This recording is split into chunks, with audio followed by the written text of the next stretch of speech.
morning. Or probably night. I don't know. It's like 5 p.m. here, 5:30. Why did I say good morning? Hello. Welcome. How you doing? I am excited to be here. I also have some cool news. Since we are doing, and this is actually going to be the perfect time to test it out, since it's the extra stream and not a normal episode. What up, Just Mustang? How you doing? How you doing? Live, like the stream. We're live. How'd you know it? I have a new on-screen element. Whoa. Dun dun dun dun dun. It says 0458 because I can't figure out how to make it say 5 minutes, but I can confirm that it is in fact a 5-minute timer that I have on my little thingy right here. And if I press the button, boop, it starts counting down. Maybe. Yeah, there we go. It starts counting down. So I can also link that little button to like to an actual key press on here, but I also might just keep it on there. I don't know. We'll see. And then when I, go back, I can stop it, and then it'll restart from the beginning next time. So we've got something to at least play around with. I can set it up with hotkeys. It's all just through a text file. So that should be good. What up, Terrace? What up, John? Undead King? So, yeah, I figure that we will, at the very least, test it out this time. And, yeah. And I also figure, I don't know how long D&Diesel will take. It'll distinctly depend. I also have my dinner in the oven because I was running late. So I don't know how long it'll take. If it takes like not long enough, like if we have a bunch of extra time somehow, then I have some other ideas for things that we could do, but we will see when we get there. Maybe down the line also include a bigger pool of talking time. Yeah. I think, so I could have like 2 different timers. Like I could have like both and I could just kind of press them at the same time. Or I could just have it hooked up to 2 different hotkeys. There's at least some stuff to experiment with. Like a big total pool or something. But we will, we'll look into that a little bit more when we get there. What up, this dude? What up? And I figured my initial one is like depending on how long we have. If it's only like, half an hour, 10, 20 minutes, I might even do a Q&A or something. Why does Orion already have 2? He shouldn't. That's a holdover from last episode. Let me get rid of that. Okay. Sick. And I kind of think that we might do without further ado. I'll do my normal kind of takeaway sort of deal at the end or at the beginning of next stream, like the next like real episode stream. So we'll just start.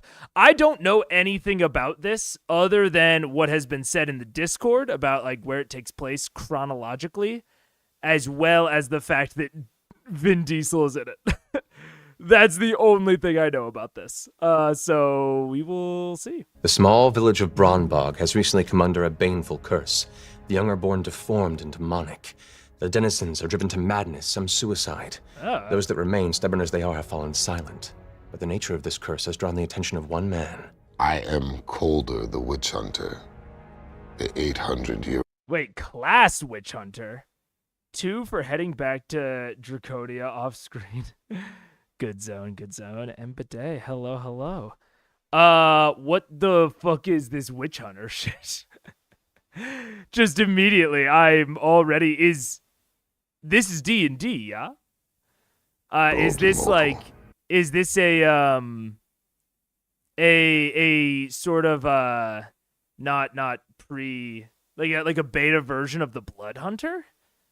Because there's no Witch Hunter class. Test to see if my chat message actually shows now. Yeah, I'm okay. It is good. I don't know what was up last stream, but SSH was having issues with chat messages showing, and I think Mr. Dad said something about that. If any of you guys, this is sort of a general PSA. All right, at least for the first couple, I will not ban or time out anyone without like explicitly saying why on stream. Eventually, once the rules are more like well established and there's some examples in the past, maybe I'll stop directly calling it out. But for the first couple of times that it happens, it hasn't happened yet. I haven't had to ban or time out anyone. But the first couple of times it happens, I will say directly why live. Cause yeah, SSH was having issues like sending messages and was like, did I do something? Like, I just want to know what I did. And I was like, oh no, you didn't.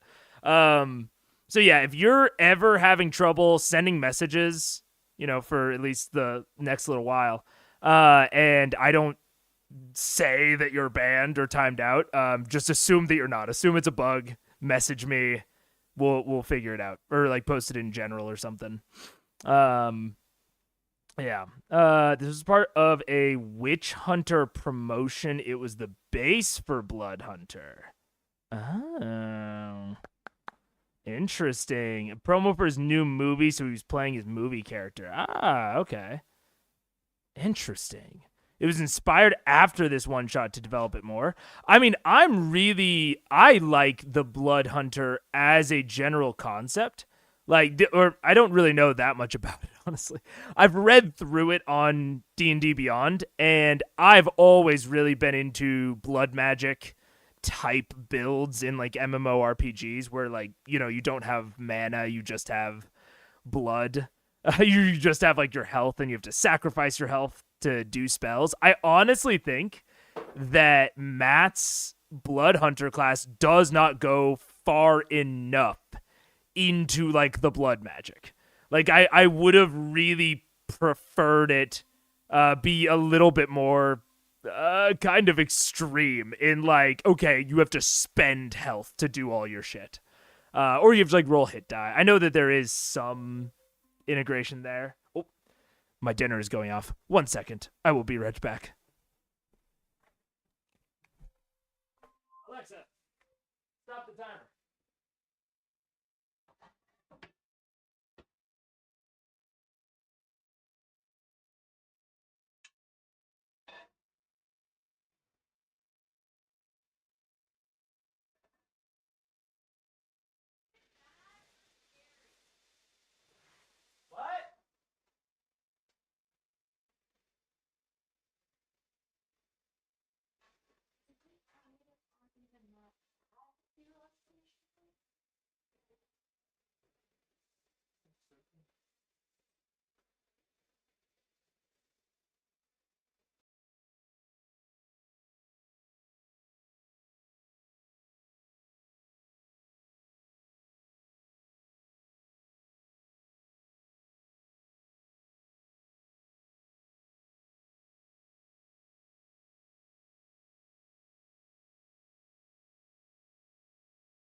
All right, I'm back.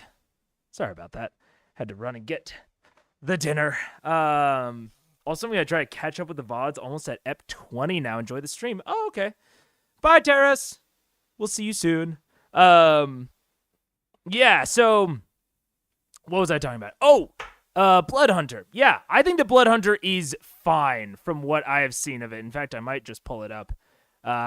People immediately challenged my ability to analyze this 19 seconds in, and I've already got a rant. I will be interested to see how it manifests in this kind of beta version.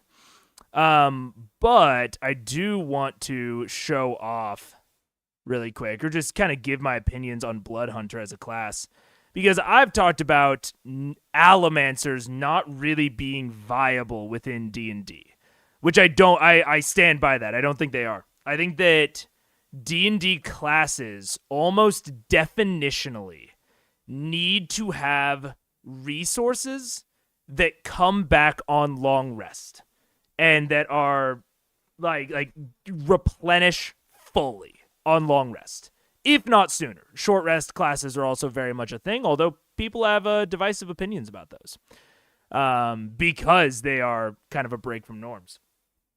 What up, Mr. Dad? So a Blood Hunter has the Hemocraft die, and I know that is kind of the blood abilities where you get some of these rights, but more specifically you get the curses, and you can amplify them using your Hemocraft die, is at least my understanding. And let me kind of make sure that I'm right. Blood Maledict. Each time you use, you can do a curse. You can choose to amplify the curse by taking necrotic equal to 1 roll of your Hemocraft die. Which, oh yes, remember to press the timer. Oh, you're so right. All right, this will be good. So I think that is fine, but I would really, really prefer that instead of having this Blood Maledict where you can just amplify them occasionally, or like a certain amount according to your blood, I would rather just it costs blood straight up and they were all just more powerful, because I think that the class fantasy of a blood magic or blood mage is this sort of idea of like risk reward, of you have these incredibly powerful abilities, or maybe more consistent abilities, that all cost you this health. And I think that works, unlike maybe the Allomancers, which have, this resource that is kind of separate from long resting. Health is still involved in long resting. So I think that using that as the class resource can be very interesting. Especially if you make the curses very, very, very powerful. So yeah, I would have liked Matt to go a little bit harder with this. And you can maybe see, if you remember my discussion about Druid, I would really prefer for all of the classes to be a little bit more distinct from each other. I want them to feel a little bit more unique and to really lean into kind of a key feature, or this sounds bad, but gimmick. And then have the subclasses either just lean into that even more. Maybe the subclass can genericize the class a little bit. Have the subclasses kind of play more towards what players might or might not want. But making the actual base class itself very unique from everything else. So yeah, I'll be interested to see how Witch Hunter displays itself compared to Blood Hunter, but I kind of doubt it will have the blood magic component, which will be interesting. But yeah. That is that.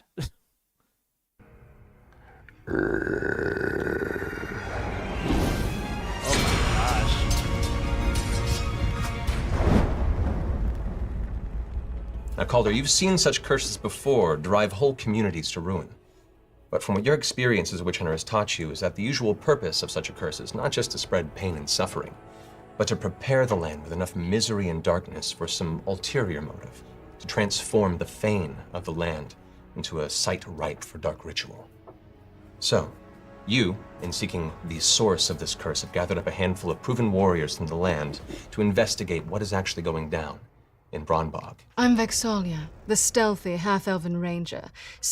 That's a really minor thing, but I think it's actually really good DM, I don't know what to call it, a DM tactic of setting up a very immediate problem, but foreshadowing how that, oh wait, gotta do the timer, but foreshadowing how that immediate problem plays in to maybe a larger problem. So there is the very much the immediacy of there's a curse, it's doing things. But then immediately preparing them with maybe the meta reason, and not meta as in like out of game, but the more overarching goals for why someone might be doing this. I think that prepping the players with that, either separately or kind of, I don't know, I think it can be really, really helpful. Because a lot of the times, especially if you have any sort of twist around what's happening, if they don't understand the overall goal, they can get really bogged down in details that don't matter. There's a really, really fun interview between Ryan Immel DM and Blue Hair DM that you can find on, I think, either of their socials. But they describe a situation where Blue set up a room, he put a chair in the middle of it, there's nothing else in the room. He pictured it as like a watch post or, you know, somewhere where a guard would wait, but there was no one in there. And his players wasted an hour out of game time trying to figure out the significance of the chair. And I really do think that's always going to be a problem. You're never going to, what you describe and what you choose to show as a DM always has narrative weight. So if you choose to show this room with a random chair, the fact that you are showing it and describing it and worked it into the dungeon means that it has at least some level of narrative weight, but how much is always debatable. And I think that if you give the players this kind of overarching arc or like lens to view the more immediate quest through, it can help them hone in on the things that actually should have narrative weight. Like, when we know that, okay, this curse is preparing the land for an overall ritual, we are kind of immediately in the mindset of, okay, a ritual is either a single very powerful thing or a group of people performing a ritual. We're looking for like an organization or a very powerful necromancer. There's no natural reason for this. What media was this random chair in? It was a D&D. It was a D&D game. That I think he was just doing it with his at-home group. D&D players do love lone chairs in rooms. Yeah. And so immediately when you know that there is this overarching kind of ritual plot line, you're not going to be looking for maybe a natural phenomena that they have to close. You're not looking to fix a ley line. We're not looking for some monster that their mere presence is causing this disturbance, right? We're immediately put in the mindset of, okay, this is a purposeful action, and that can really help us go about navigating the immediate problem. If we hear some offhand comment about monsters causing problems in the areas, we're going to think of those monsters as symptoms of the curse, not the cause of the curse. It's a really minor difference, but it can help direct your players in the right direction if they have this sort of overarching framework to view it from. It can also help put them in the right mindset for preparing for the twist, and it can help them pick up on clues that are otherwise a bit more vague. I won't say anything more. Oh, interesting. Very, very interesting about the chair. Uh-huh. Separated from my twin brother and on the hunt. I am Grog, a Goliath barbarian with a love for combat, women, and ale. I am the headmistress, a human monk whose family was killed during a civil war and who's now out seeking vengeance. I'm DuPont, dwarven rogue, and if there's coin to be had, I'll... You should be able to do it, Mr. Dad. Can I do it? Here, let's see. Let's see if I can do it. Oh, well, I put it in there twice. That wasn't necessary.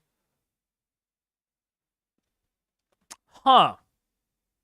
Stream Elements is not consistent. Oh, you used the wrong commands? Oh, it's no spoilers rather than just spoilers. Aha. That would make sense. be there.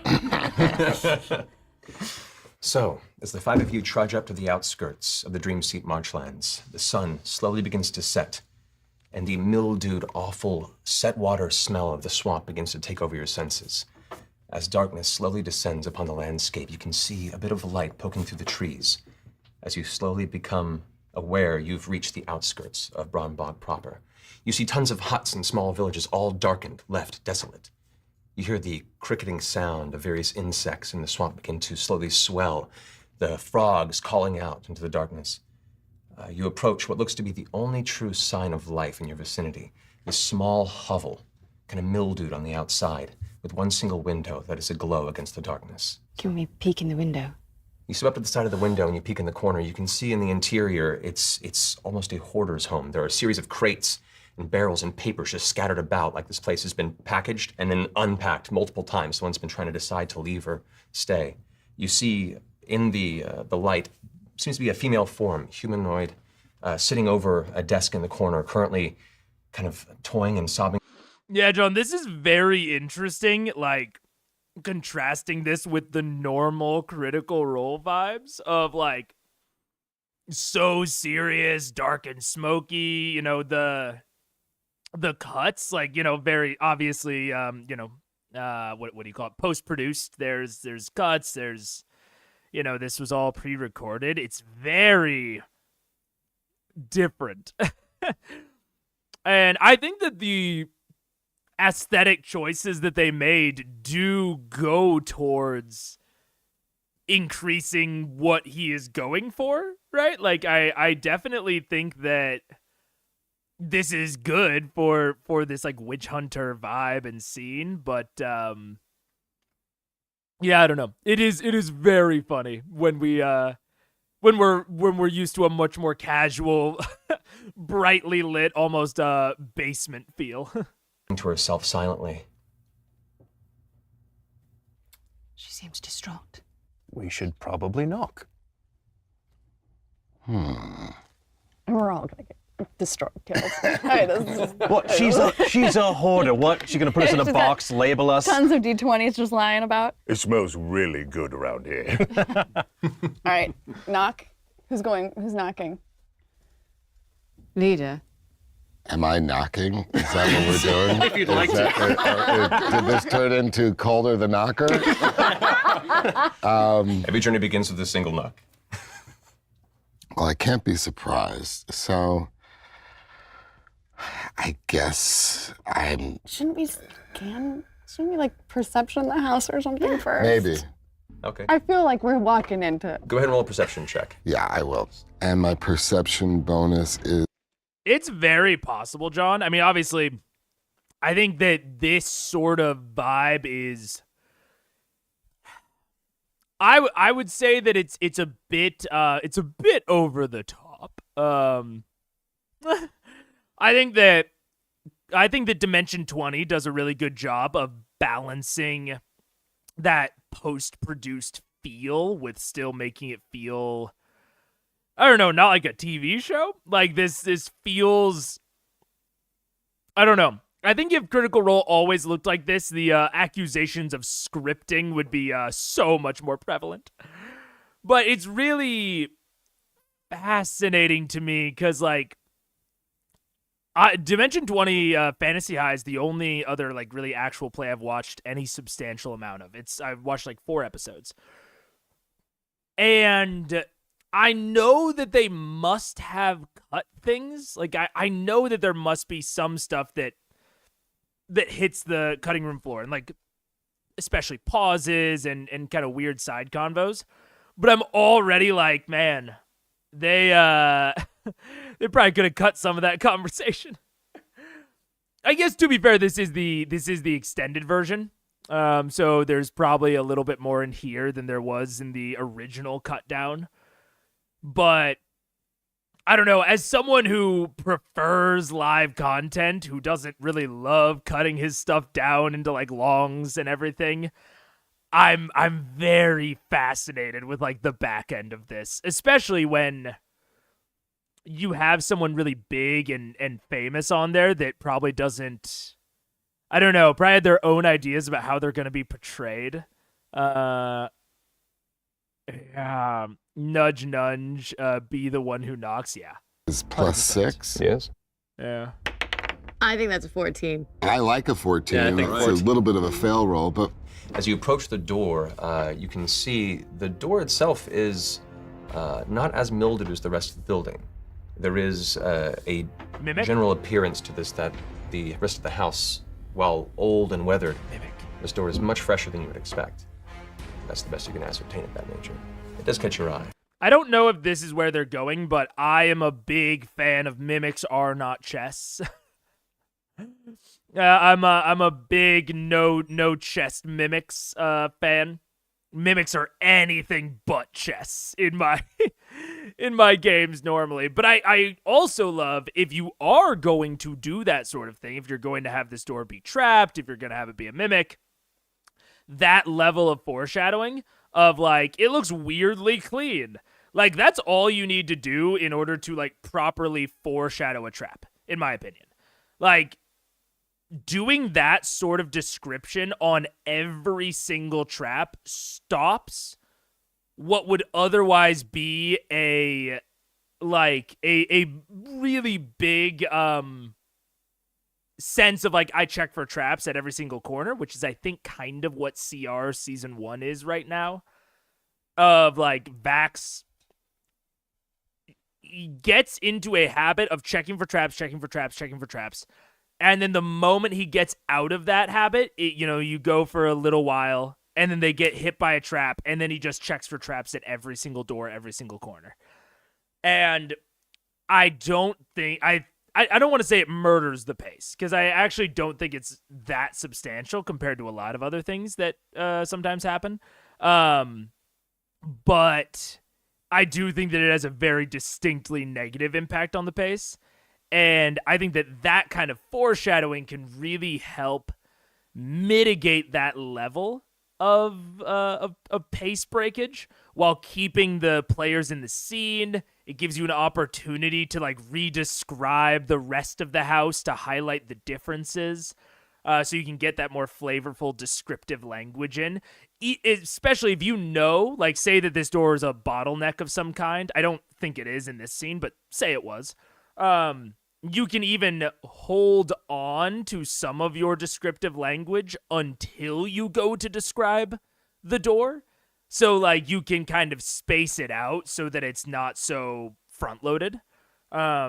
This is something, by the way, that I'm terrible about doing. I was just thinking last session that I ran, holy fuck, I really front-load my descriptions, huh? So this is, a goal of mine, but I do think it would be very, very good. It's a good thing to strive for. I want to run a game where the whole dungeon is a mimic. Didn't we just talk on a different stream about running a game where the dragon is the dungeon or something like that? Like they get shrunk down or something. Sounds very similar. But I'm also I agree. There was a great homebrew that I saw. Oh gosh, I want to say it would be called like Colossal Mimic D&D 5e or something like that. Mimic Gargantuan. Was this it? Oh, there was a great photo of the one that I'm thinking of. Let's see. Oh yes, this is it. The ship mimic. I thought that I saw this on r/D&D a long time ago. I thought the ship mimic was so cool. It's a huge monstrosity. It's only a CR2. And I thought it was a very fun idea for a mimic. Yes, the dungeon dragon. The dungeon dragon. But yeah, no, I love this sort of thing. Yeah, I would love a dungeon that is a mimic. And I think you could have some really fun lair actions, like playing on the digestive juices and all that sort of thing. Well, at least she cleans the door. I mean, is everybody all hesitant? Oh no, God. Okay. Let me show you how we do this. And I go up and I Is that a Nicki Minaj reference? I don't know. What was a Nicki Minaj reference? The ship mimic? pound on the door real hard. The sound echoes through the interior, and you hear a voice go, "Ah!" on the other side. A couple of sounds of footsteps kind of pitter up at the side, and the door slowly opens with a creak. You can see now a young woman, kind of in her early. Dungeon Dragon is a Nicki Minaj reference? Not that I'm aware of, but it is well established how, let's say, light my pop culture knowledge is. Mid-20s, her face streaked with tears and dirt. Very simple clothing, kind of looks through, peering at the group. I'm sorry. Is there a problem? What's going on? I don't do well with emotions. I'm really the group knocker.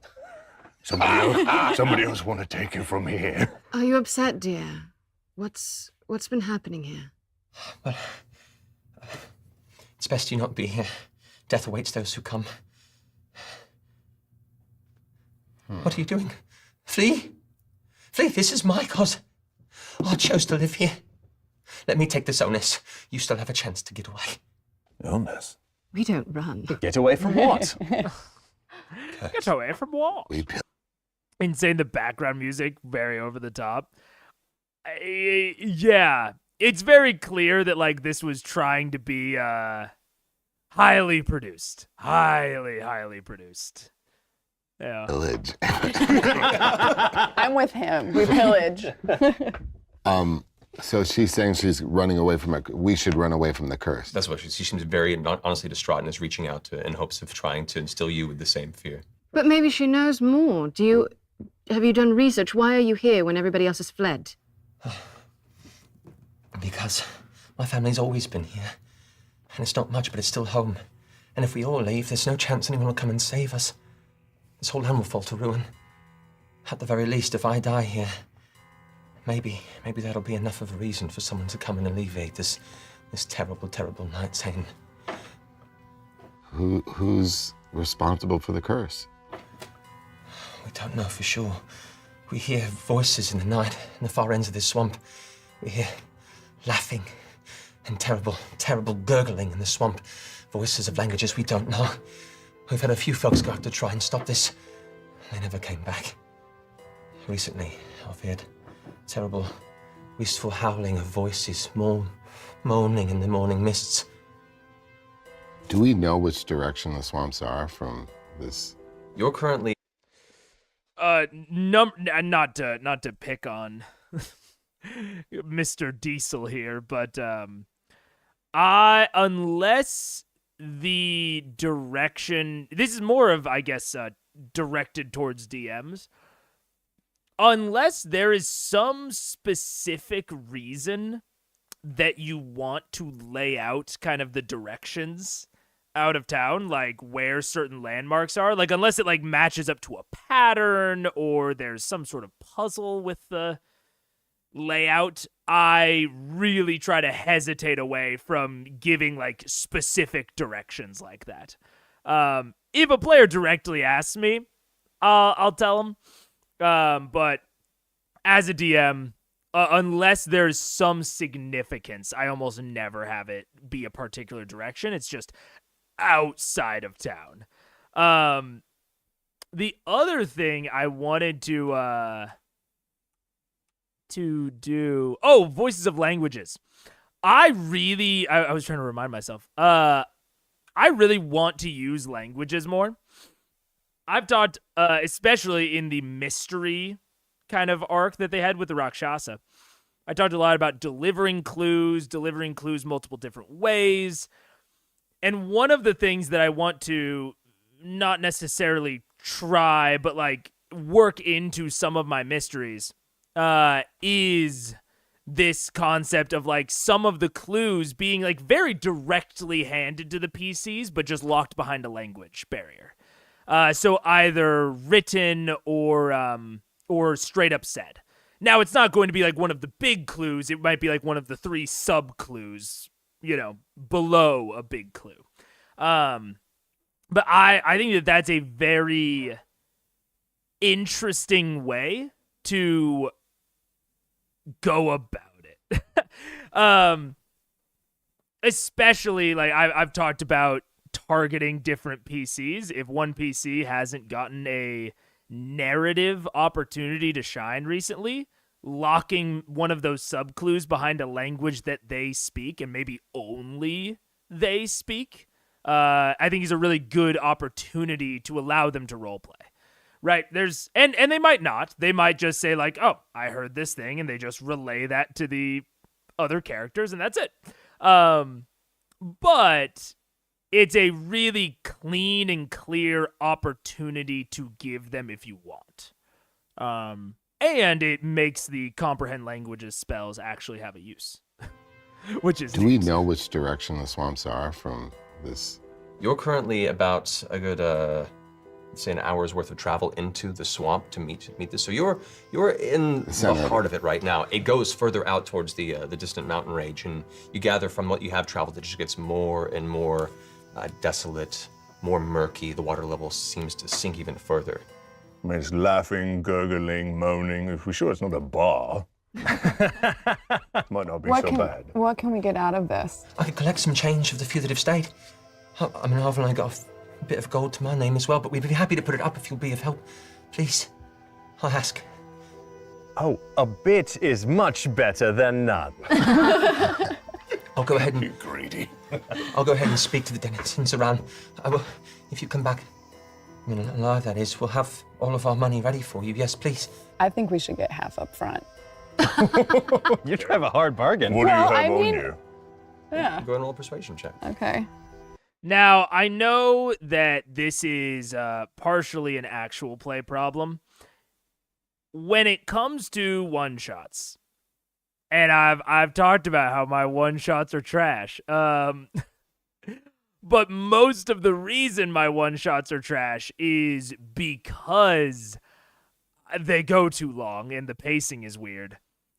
I will say one of the things I've learned from my bad experiences and my bad DMing in them is that next time I run one, I will be letting the players know the situation pretty much in its entirety before the session even starts, and I will be like preloading them with motivation. That's a little bit harder on an actual play, where you kind of have to, I guess, like introduce the concept to the audience. But I think I would rather have just had like a Matt Mercer monologue at the beginning of this. Like being like, hey, this is the situation. The party is here and they are going to help. They have agreed to do it for X amount of gold, or, they all are from here, so that's why they're going to help. Kind of preloading that so that we can just get to the problem solving, get to the crime investigations. I don't know. I still can't believe this episode happened. It's going good, and Spire Red. How you doing? I hope that, I don't know, we're making good time through this. So we might do other stuff as well. But this is already very interesting, especially because this is an explicit one-shot as opposed to a limited series. So it's going to be more contained, and I think I will have a lot more to say on it from that perspective. But yeah, already I'm like, them like haggling over price. Very normal for campaigns, introducing new arcs within campaigns. But as a, not an intro, but as the start to a one-shot, throw all this bullshit in a monologue, or give the characters a primer beforehand that explains all of this. I don't know. This feels like a lot of wasted time at this point. Are we doing Celebra D&D next then? If it doesn't, I've never heard of that. If it doesn't have spoilers, maybe. In 2017, this one shot is from 2015. They, GNS, had Mercer DM 2 more celebrity one shots, one with Joe Manganiello and one with John Bradley. I'll put a link in the Discord where Matt talks a bit about how this one shot happened. Oh yeah. That especially that one AKL would be really cool. Yeah, and I'll keep the Joe Manganiello and John Bradley ones in the back pocket. Ooh, 11 Be persuasive. plus 1. 12. Okay. I'll offer you what I have. And she stumbles off and starts thumbing through all these boxes, making this loud clattering noise. Comes back about 5 minutes later and he goes, They also did 120 gold. It's all I've got to my name. But if this means to you that we have your service to aid us, please. This bravery is a welcome change around here. If you like, I can take you to these ruins outside the village where there seems to... Okay, I grab the gold purse and I say, go ahead and show us the way, as I put it in my backpack. Okay. All right. This way. And she walks out past you, kind of closing the door behind her, locking it with a key. Turns around. Follow me into the marsh. And she steps out. Like, if we were going to spend time on anything, I think maybe this is where I'm getting with this. If we're going to spend time on anything right now, it shouldn't be haggling over them even doing the job or not. It's like, they're gonna do it, obviously. If we want to do something, maybe, I don't know, show a scene of, like, what the curse does. Like, show us in, like, very visceral detail the blight and the plight of this village, instead of, I don't know, instead of this. It's very just, especially when it comes to pre-recorded content, it's a very zero-sum game, right? There's only certain things you could show, and that's how I think, or I'm starting to think, especially about one-shots. Very zero-sum. Like, you need to identify what are the important parts, what are not important, and when it's not important, try to abstract it or contain it or, like, put it into text so that we can more quickly deliver it and get on with the thing. But something like, oh man, this entire one-shot is about the curse. Let's show what the curse does so that we can get an emotional impact and investment for the remainder of the one-shot. Because right now, like, I think it drives people insane and, like, potentially, like, very, very insane, but that's about all I know about the curse. I don't know. I don't really have a lot of investment on it other than it being the reason that they're here? Question mark? Into the night air, deeper into the swamp. Yeah, we follow. And we're on foot, no mount. But start right here. Boop. We follow. Just, we are 8 minutes and 20 seconds in. Start from they are following a guide into the forest through the ruins. And no mounts to get here. You figure the swamp is kind of hard to traverse with beasts of burden. So as you step into the swamp, about an hour's worth of kind of tense travel continues. You can hear the occasional call of an owl into the night air. The swamp itself grows more and more sticky, and you're finding yourself with each sloshing step, finding more and more tension and drag against the back of your feet. A slow fog begins to roll in as the night truly takes hold of the Dreamseed marshlands. I would like you all to roll a perception check. Oh, Jesus, really? Oh, Really? Mine's so bad. I rolled a 1. 13 plus 6. You go blind. I mean, these on-screen elements are nice. They're kind of fun. 13 plus 6. 13 plus 6, 19. 20. Okay, and what'd you get? What was I percept? Oh, Perception. 8. 8. 3. Natural 1. I will already say, if it were me, if I was the visual designer, make these all different colors. The lower ones are more red, the upper ones are more green. I feel like it's like right there. So, come on. as the woman and part of your party begins to travel forth, Grog, 6, right? Calder. +3. There you go. Oh no, perception is +0 for me. It is? I'm not a wise man. You can't even see your hand in front of your face. I mean, Thank God I've got some wisdom here. Yeah. Dude, it's so funny. Like, maybe this is just extended version stuff, but this, like, little, like, ooh, like, I'm not a very wise man, like, this, like, little banter does not fit the rest of the aesthetic.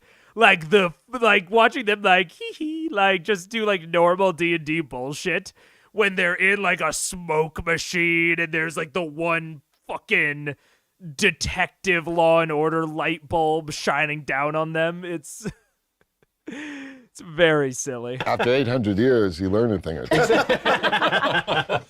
So pressing forward, part of your party begins to step forward. Grog and Calder, What a both joke. of you guys stop for a second. Your senses kicking in. The fog that's rolling in, while swirling naturally, is beginning to coalesce and gather into shapes you see slowly piercing beyond the veil of the mist. You can see arms appear and then vanish. Occasionally a face kind of chuckles and disappears back into the surrounding vapor. You notice just beyond Vex, it begins to coalesce behind her in the form of some sort of humanoid, wraith-like entity that begins to reach out for her. I'm trying to pull my foot out of this muck. I can't even see what's going on right now. How far am I? She's probably 20 feet ahead of you. So I should attack. All right. All right, so seeing this. Spectre, Wraith, something's gotta die. Dude, oh wait, this is a great description of a trap that I fell into about 3 sessions ago. Tick the bit D shit. I was using, and I've talked like very minorly about this on stream, of like I was using super flowery language, and me and my players were not that familiar with Blades in the Dark yet. We're still not that familiar.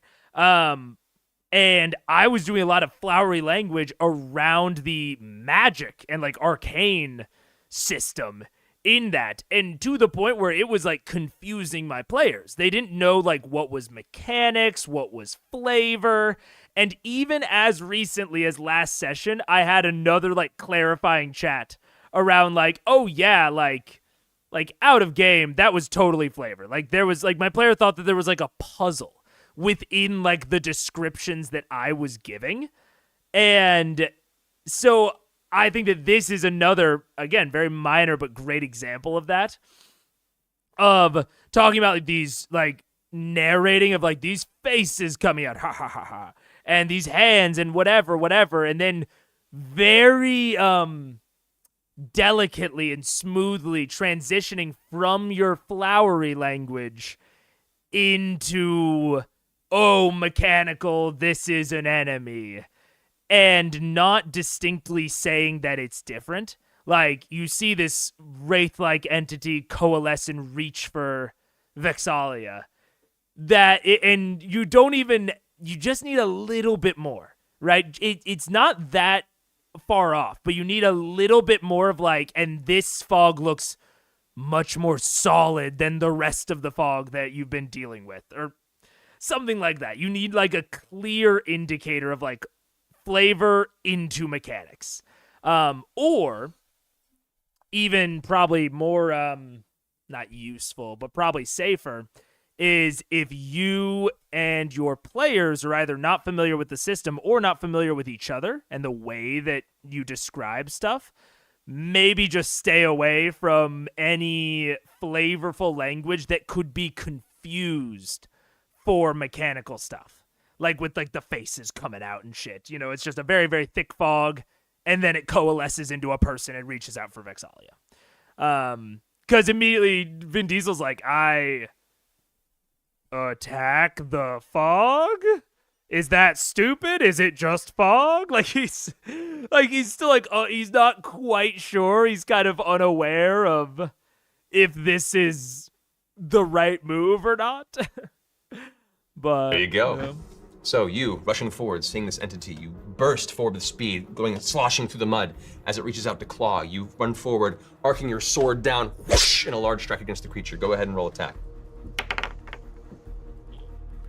13. 13. 13 is actually what you need to hit. It's armor class. So go and roll damage on that. Cool. So that's a total of 5 damage. I spin around. What the what? What are you attacking? I'm attacking the wraith that's behind you. Oh. At which point you see coming up between the two of you. This goes to an entity. So, Grog. Yeah. You're prepared for this. You pull your axe out in preparation. I want everyone to go ahead and roll initiative. Amazing. Must have been terrifying seeing a witch hunter sprint towards you with a sword. Sword.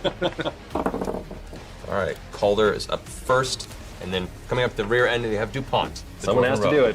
May as well be me. All right, so as you can see a second wraith beginning to form behind you and kind of in the center of the group. Ouch. You're up first. So Calder, what do you want to do with your next round of combat? Let me light up the sword. You use your quick action. Yeah. You bring the blade back, and as you kind of concentrate on it, closing your eyes to draw on the mystical power from your training, reddish yellow flames begin to burst up the outside of this metallic blade.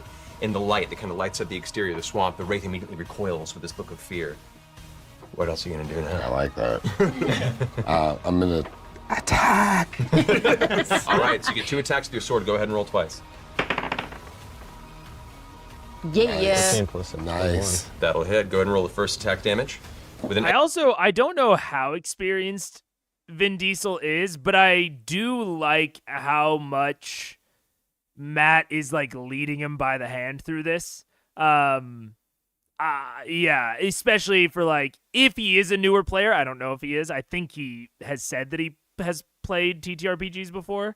But he's at least a new player to their group. He'd played before, but not for a while, and not that edition. Okay, so relatively new then.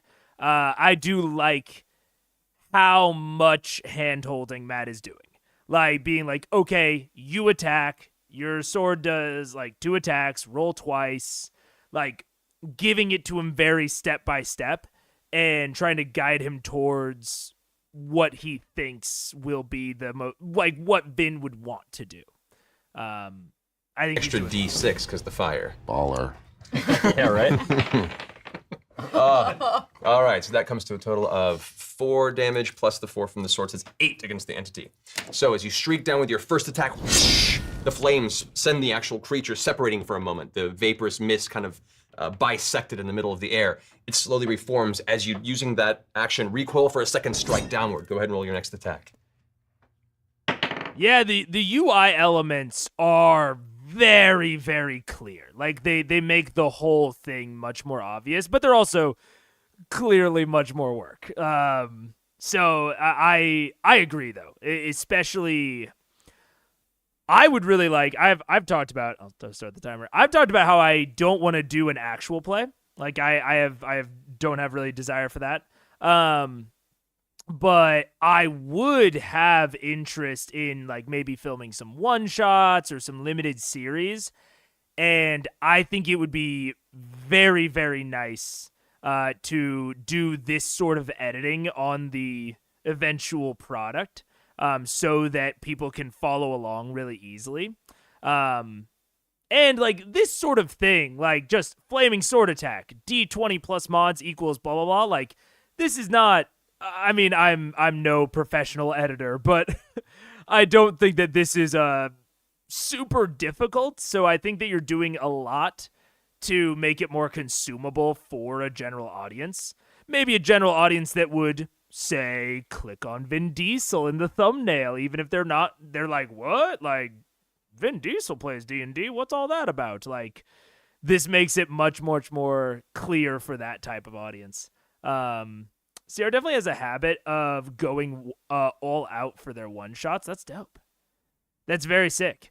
I mean, like I said, I think that the tone is sort of contrasting sometimes from, like, woo, creepy set and, like, fog and whatever and music to, like, ha ha ha, we're all playing a game. Like, that tone is sort of weird. But I'm loving the kind of on-screen elements, how much they're helping Vin through it. I think that's been really good so far. 17. All right, go ahead and roll damage for the second strike. Still G&S stuff. Fair enough. With more props, set elements, whatnot, but still. Yeah. I mean, Fair enough. Either way, yeah, because I don't recognize the other two. But I mean, at this point, you can't get more Critical Role than GNS. Oh, there. I'm sure that Matt was at least involved within, the set decoration and the aesthetics and all that. CR's consistently chosen not to use this kind of visual overlay, though. Every time it's been present for their games, here and for part of C2, it's been due to outside influences. I mean, I don't think it would be necessary or even good for their normal games, like for their big kind of overarching campaigns, because those are kind of inherently assuming that the people will learn how to play D&D kind of as they go, or they'll learn what's necessary, at least. Whereas this is like they're definitely targeting people that have never played D&D, at least partially targeting. So I think where that is the target audience of like specifically people that don't play D&D, I think that this visual overlay is very useful. Once they form their company and CR itself does one-shots, they go all out. Hell yeah. They like the audience being able to see everyone on screen at the same time. Yeah, I mean, I do definitely prefer their like kind of side cams as opposed to these more individualized or this more like overall cam. I definitely prefer that. And I know that they eventually get rid of chat, but like I would have loved if chat had been, replaced with like this sort of thing. Even in campaign 1. I just don't think it's a huge value add for the overall campaigns. You kind of, again, you assume that people are gonna kind of get there eventually. But for these more contained things where they might be bringing in new people, I think it's nice. They don't want to distract from the main screen and ideally don't want to show the audience elements that the players were not seeing that time. So they put a lot of resources into improving the sets, but the post-production editing is minimal. I think that's minimal post-production editing is sort of definitional within CR and like within the overall vibe. So maybe it's like a branding thing at this point, but yeah, I don't know. Allowed them to cut the minutes of the players doing math without it making it confusing to watch. Yeah, that's also true. If you're trying to do a really, really tight edit, which isn't, normally a priority for their episodes, if you're trying to do a really tight edit, it probably does help offload some of that. Oh, that's beautiful. God. Just obliterated. What is that, 20? It's 20. Yeah. Okay, with the second attack, you swipe down, this time the orangish yellow flame burning a vibrant white. With the I would love to watch Talison's Call of Cthulhu. Fuck yeah.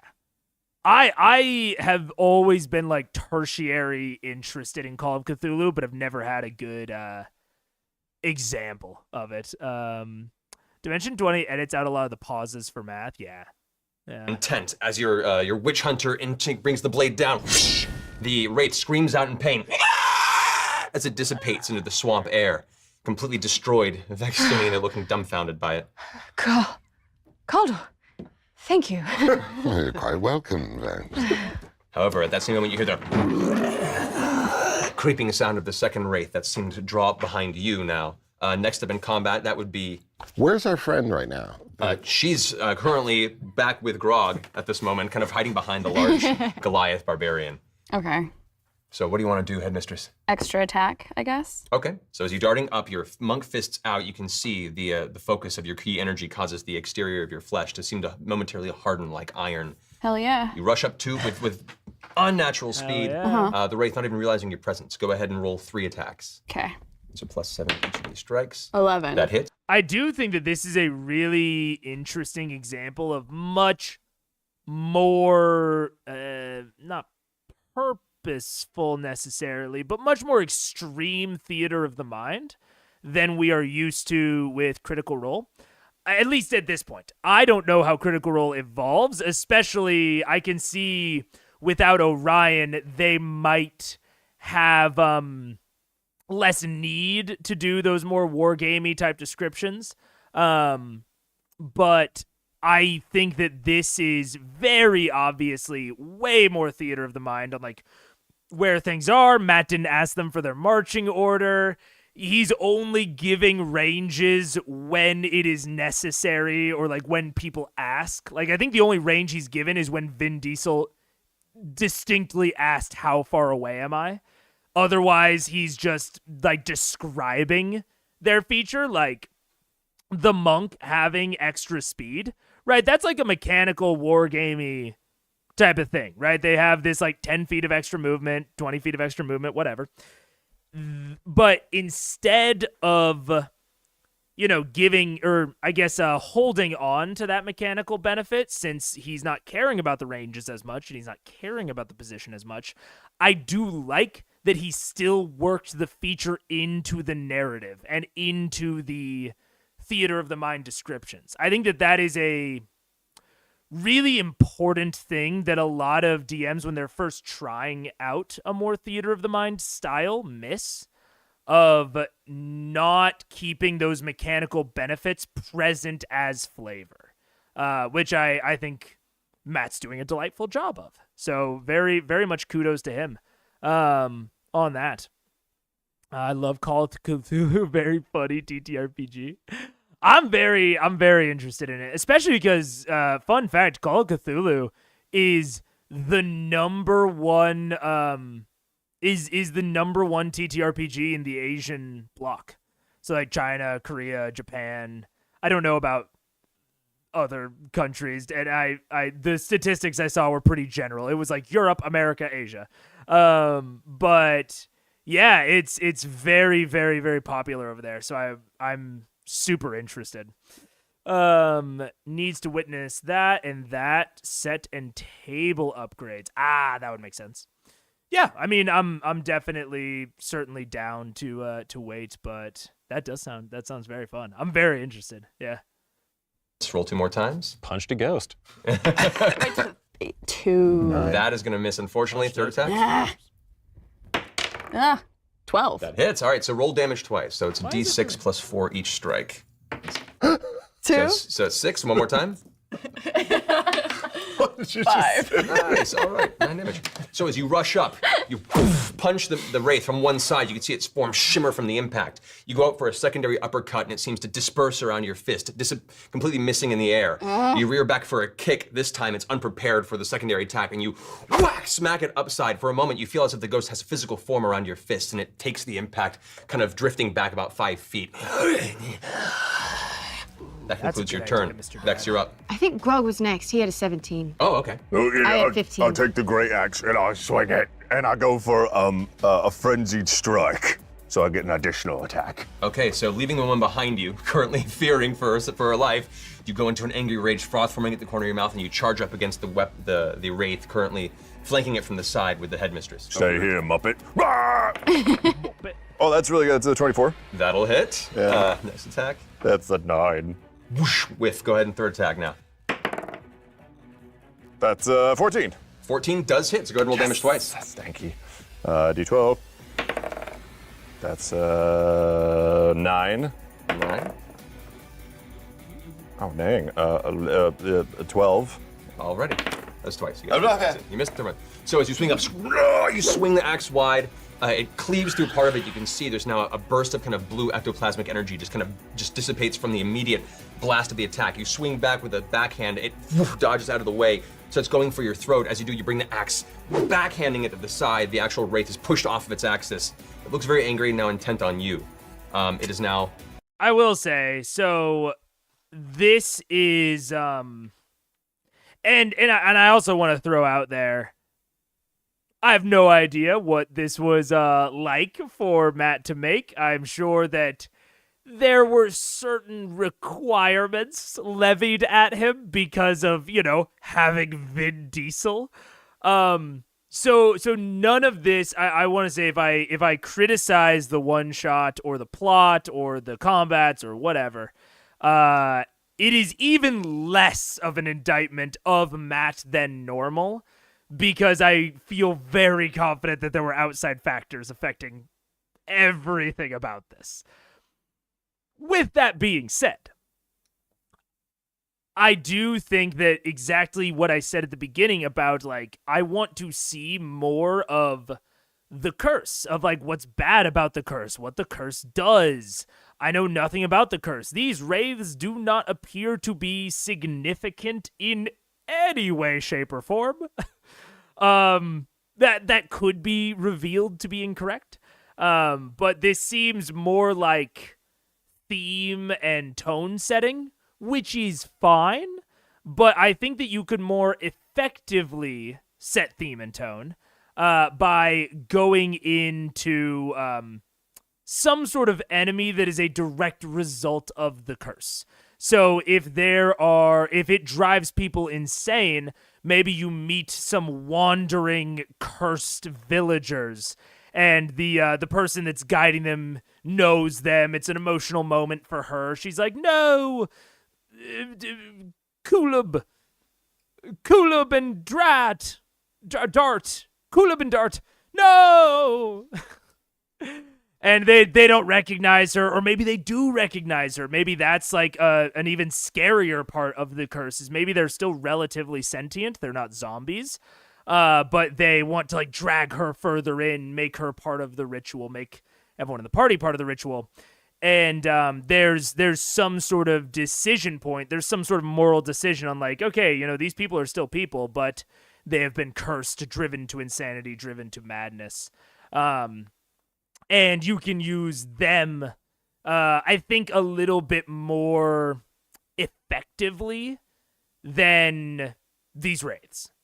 Yeah, so I would have preferred to see something that was a little bit less generic.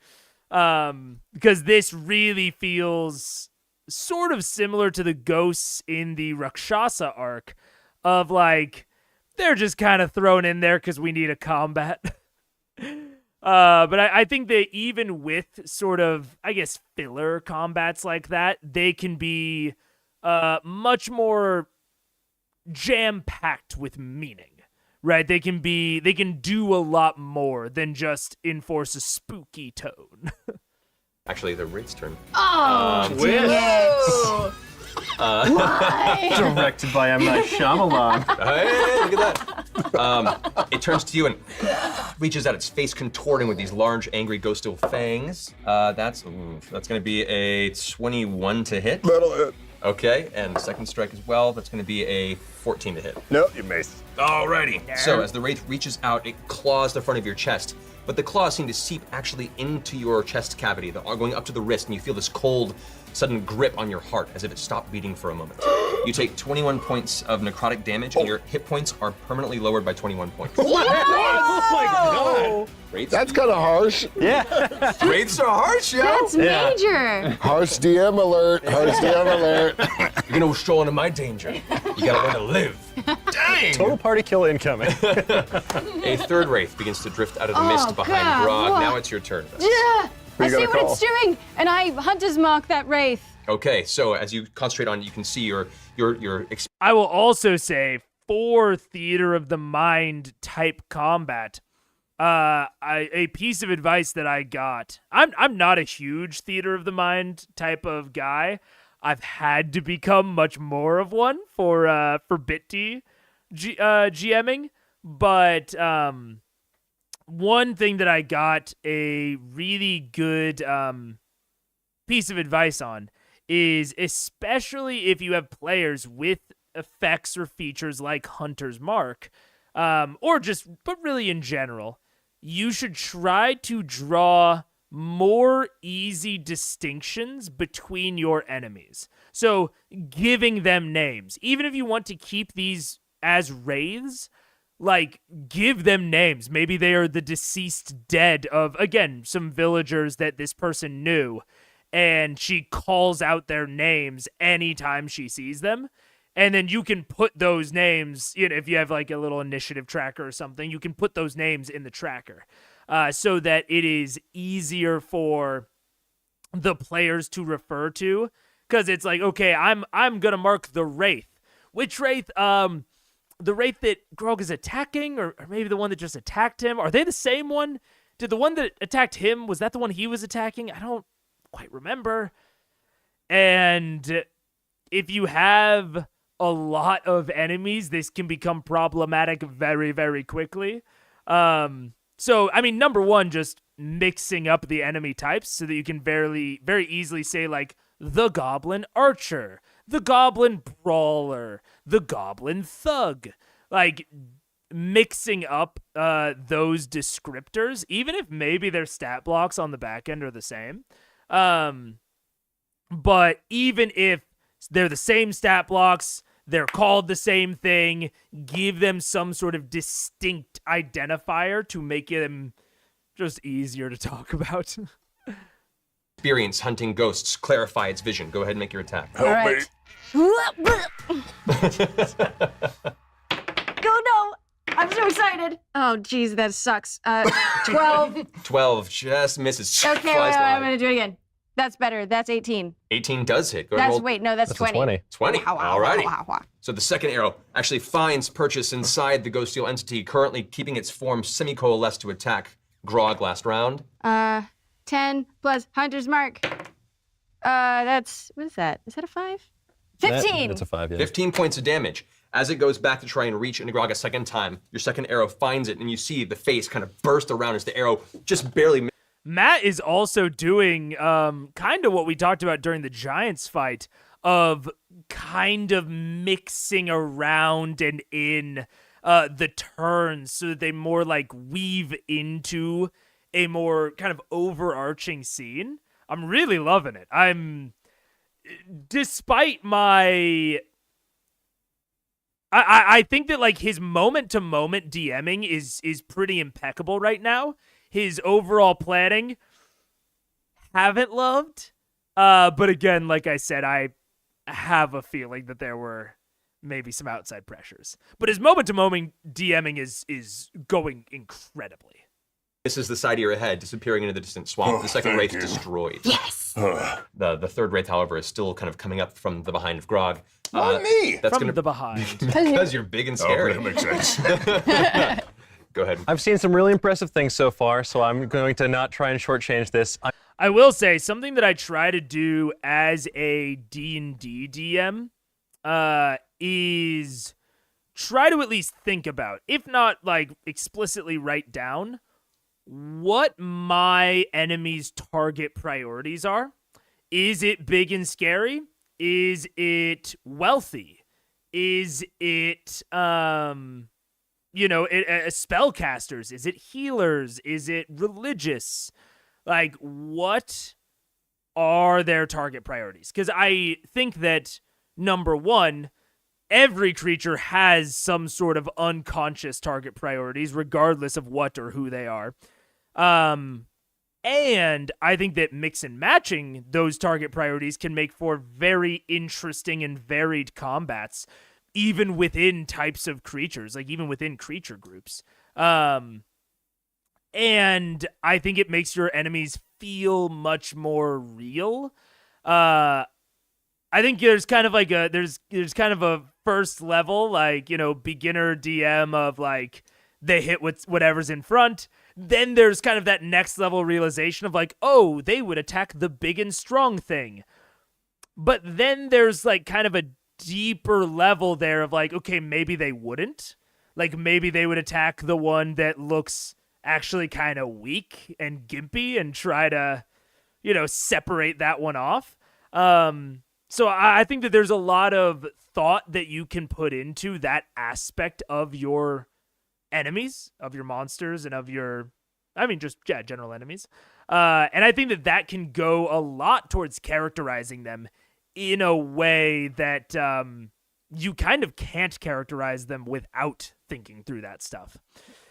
The best one shot was Liam's.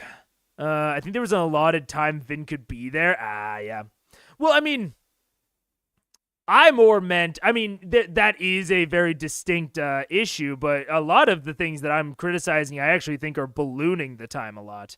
So I wouldn't quite say that. My assumption is that there were either Geek and Sundry requirements, there was maybe some weird oversight, maybe this happened like a week ahead of schedule, so we had to throw it together last minute, like...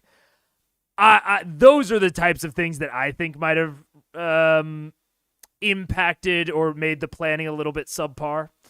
But I know that I think we talked earlier about how there was like a video where he talks about the planning for this, so maybe we'll get an idea of it in there. Liam's The Screwjob one-shot was really nice.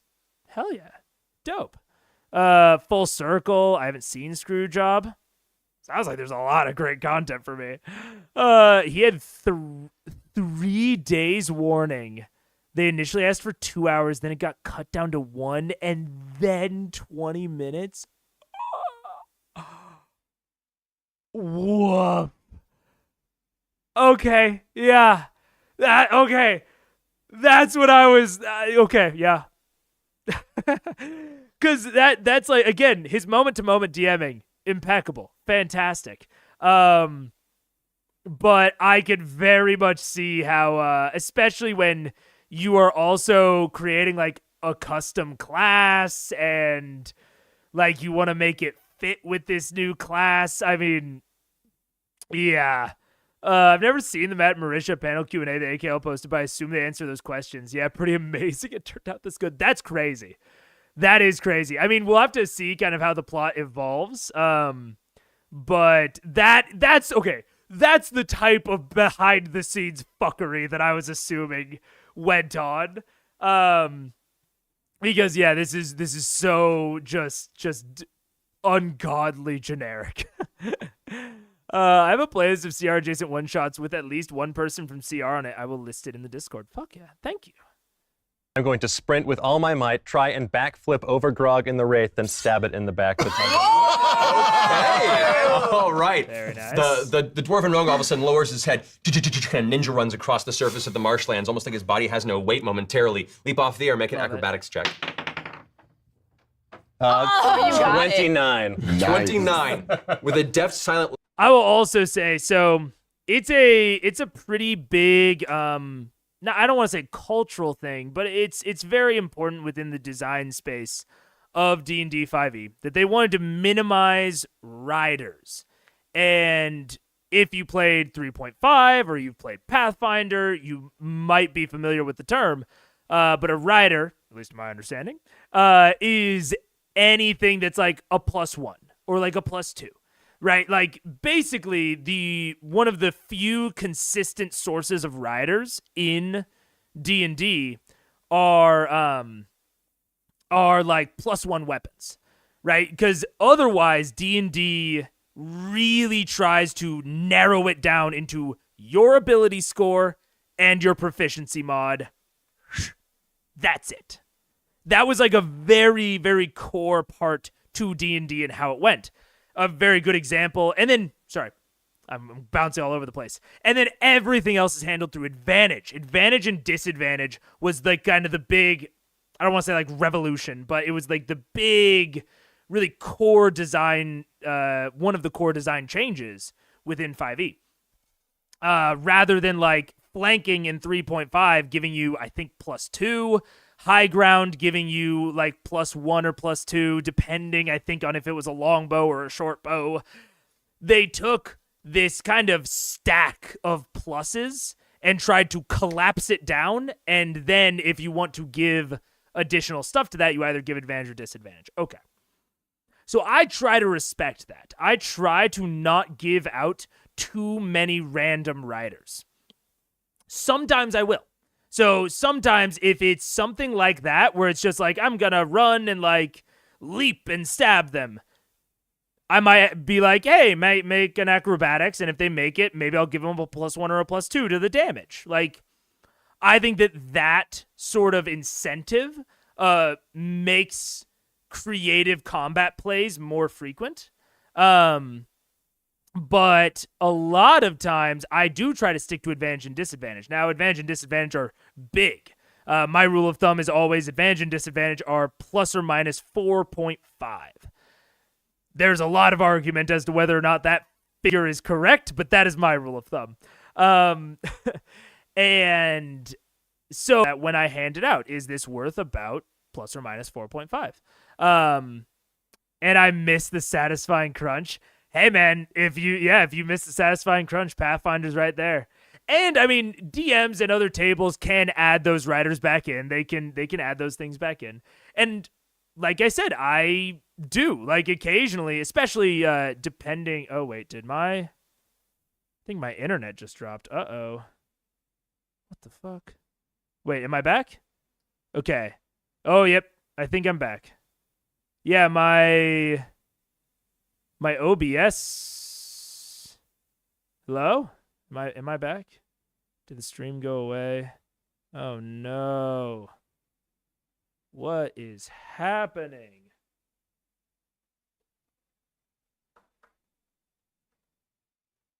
My internet.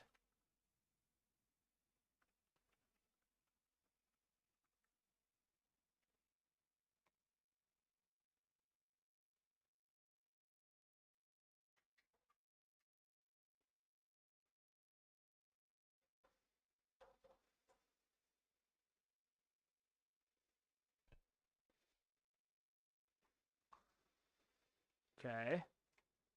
Are we back? Successfully reconnected there. Are we connected over here? An encoding error?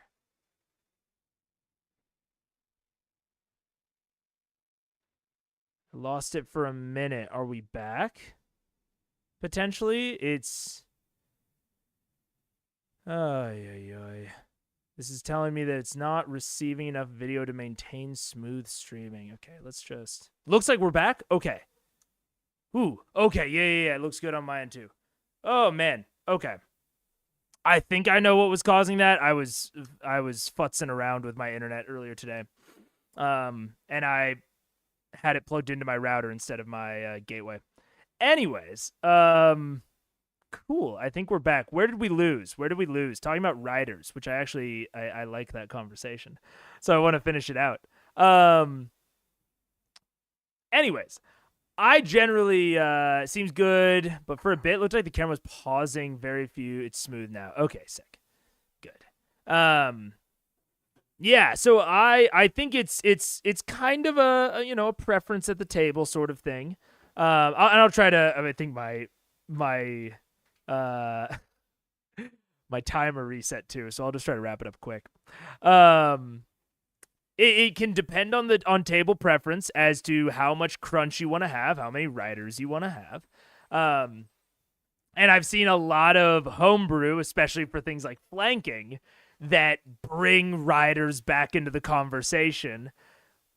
But if you don't, I heavily encourage setup actions. So like, them trying to do things related to ability checks that will give advantage or disadvantage. The one that got me into D&D was and this was in 3.5, so I actually think this maneuver gave me like +3 or +5 or something. But I had tamed a spider earlier in the dungeon, and so I was riding the spider through the dungeon, and then later we got to some boss at the end, and I had to roll, I think it was animal handling back then still, to have the spider go up onto the ceiling, and then I just held my sword above my head and like let go, just like, released my legs, dropped with the sword pointed down, and, hit into the creature. And I don't remember, the DM gave me like +3, +5, something like that. But I do really try to reward those things very heavily, a lot of times with damage riders. If I am going to put a rider on it, I will actually focus on increased damage rather than increased likelihood to hit. Sometimes I'll do both. So, sometimes I'll give them +2 or 3 to both the attack roll and the damage. Sometimes I'll give them an extra dice to roll, but I really like rewarding my players for that sort of creative play. Landing behind the wraith. You pull your daggers out, go in for the dual attack. Go ahead and roll. All right. This is epic. So that is 18. 18 hits. Go and roll the second attack. Nice. And that is a 17. Both hit. Go ahead and roll damage and should sneak not attack have damage worked. on the first attack. Oh man, I need 46. Oh, here's the D6. Yeah. Here's the D6. 5. That's a D4. That's of the 9. daggers, right? Gotcha. So 9 damage on the daggers, and then That is And the then smallest 9 I know, ever. it's so tiny. So pretty though. plus 7, so 16 plus 9, 25 damage. 25 damage. Nice. Thank you. So as the newly formed wraith kind of sneaks up behind Grog, you flip over it, unnoticed in the shadow. You being your stealthy roguish self, you pull out both blades, slam them both into the center of this kind of mystical center of the wraith. You see a flash of blue ghostly energy, and it screams out from the pain. Disperses. Your daggers all of a sudden no longer having any sort of physical purchase in the creature, and reforms around, turning and looking towards you. Uh-oh. Surprise. So that's your turn. Come to the top of the round. Calder, you're up next. How far am I from the dwarf? You're probably, I'd say this 25. Man, saying that he's played previous editions, you can tell he is not transitioning into the theater of the mind mindset. How far away am I? Top of the round, how far away am I? Feet. Would it be worth a mystic blast? Certainly, if you want to. What? Go for it. Critical! Critical, guys. Critical. All right. You know, doesn't matter what decade you're in, guys. A critical is a critical. And it's a mystic blast. Oh, it's beautiful. All right, so go ahead and roll damage and multiply it by 2. Wow, okay. So can I just enjoy this critical for us? I mean, it's like some parts like making me honestly cringe a tiny bit, but it's also some parts sweet of like this assumingly, I don't want to say like disconnected actor, but like this person who hasn't gotten to play a TTRPG in a really long time, who is probably currently flashing back to much simpler days. It's a little sweet. I won't lie. Yeah, dude, take it in. Criticals, guys. Okay, so Roll it again. 11, You could roll it twice. and then Okay, so that's 8. So it's 10 damage plus your bonus. That's +3. plus 3. All right. So as the entity is reaching up, now facing DuPont, you turn around for a second, glance, and there's a burst of kind of purplish energy from your eyes as you pull on your mystic background. As you pull your arm back, you can see a bit of arcane flame gather in your palm, and you release it outward. It goes streaking through the night air, lighting up the forest as it surrounds, slamming into the wraith-like entity, and you hear it finally scream out in the air as it is dispersed and destroyed from the blast of mystic energy. You're sitting there. The front of your face is a little singed from the nearby impact from the arcane energy, but you're left unscathed. Apologies. Now that was a close shave. Good is actually an improvement. Thank you. You're welcome. There's a ghost behind you. It calms down from it, the adrenaline still pumping through your system. You take a few breaths before you realize the mist is recoiling and the swamp before you seems to be unveiled, showing the rest of your path. Well, it was worth the 120 gold, in my opinion. Glad we collected up I'm front. glad we got it up He front. only lost half his life force. Right. Oh. The woman walks up to you and says, that power you hold, that's strange and ancient. What are you? It's a good question. I'm a witch hunter. We all gasp. She kind of steps back with awe. And then I want to stay with you for the remainder of this journey. Oh, crap. She's coming with us. Oh, she's coming. Okay, cool. All right. We'll protect you. That'll be more gold. Oh, yeah. She walks alongside you as you guys step further into the marsh. Now, the actual liquid of the swamp is up to your knee and thigh almost. Each step in itself is arduous, until eventually you see a form in front of you what looks to be a large stone archway of some sort of ruined castle or establishment that has long toppled over and fallen into the swamp. As you look forward, I want you all to make a perception check. I'm rolling so good. Finally paid off. 13 16. plus 6, 19. 9. I suck. 16. 20. Barbarian being so perceptive. I'm really, Never happens. That's great. I just keep looking at the purple coming from your eyes and I get distracted.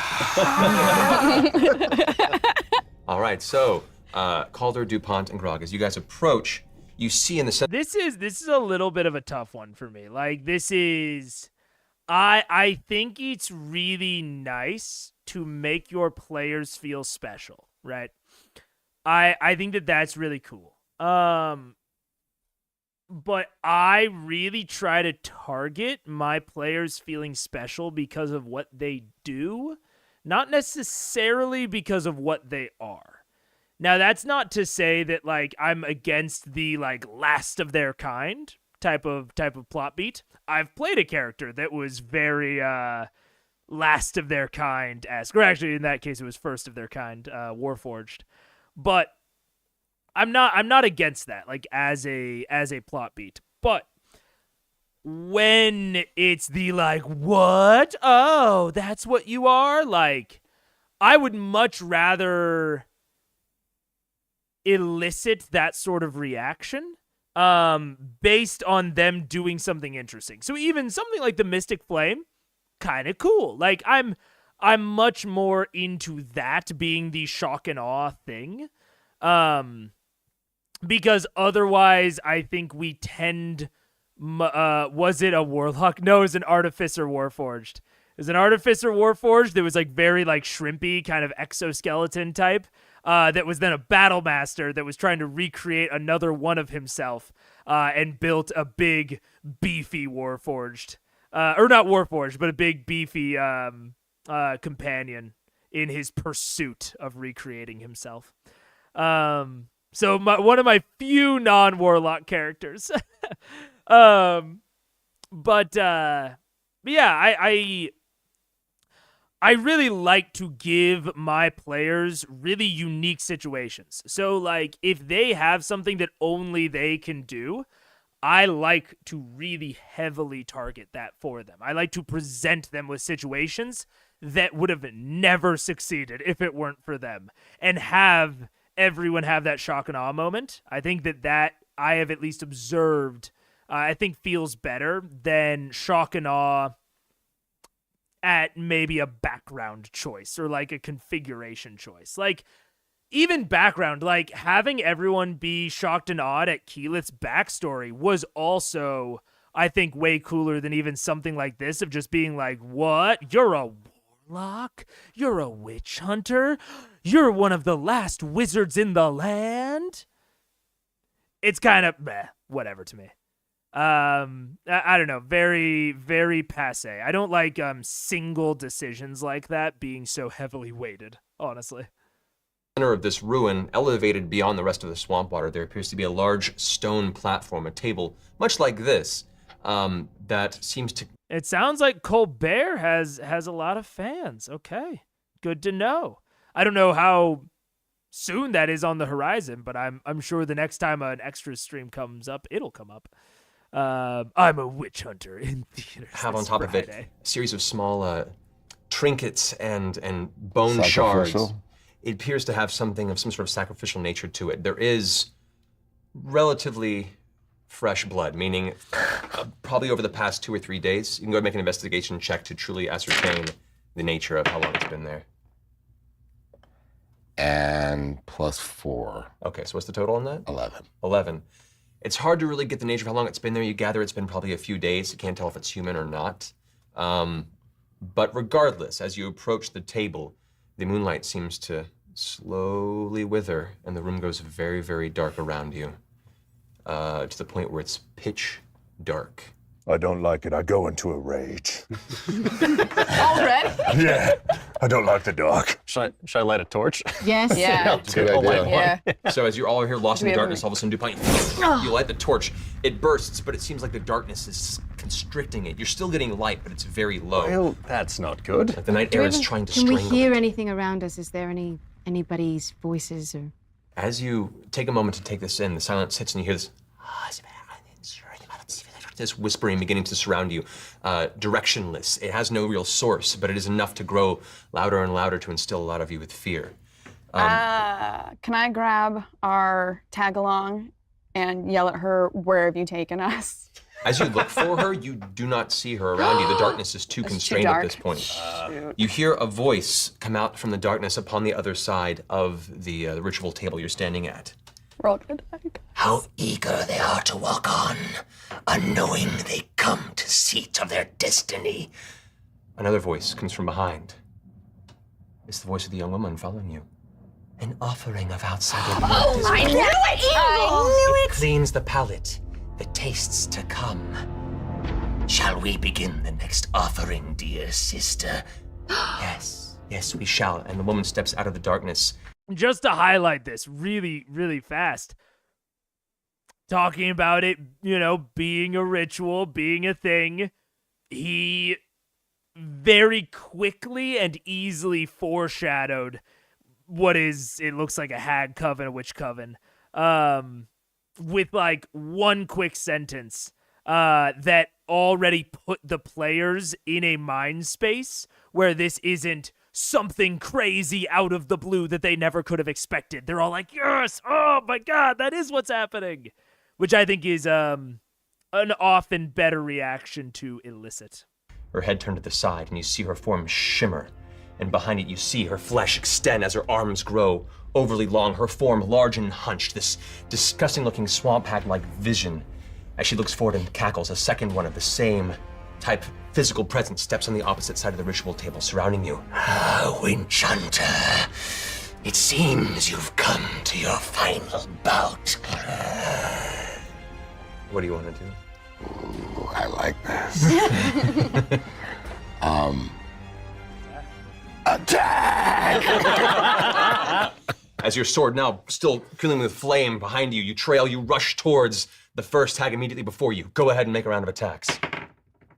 So 17? 17 hits, roll second attack. Yeah, it does.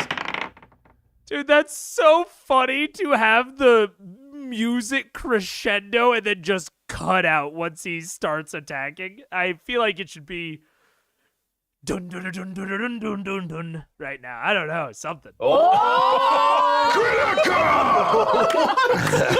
Guys, I don't make this up.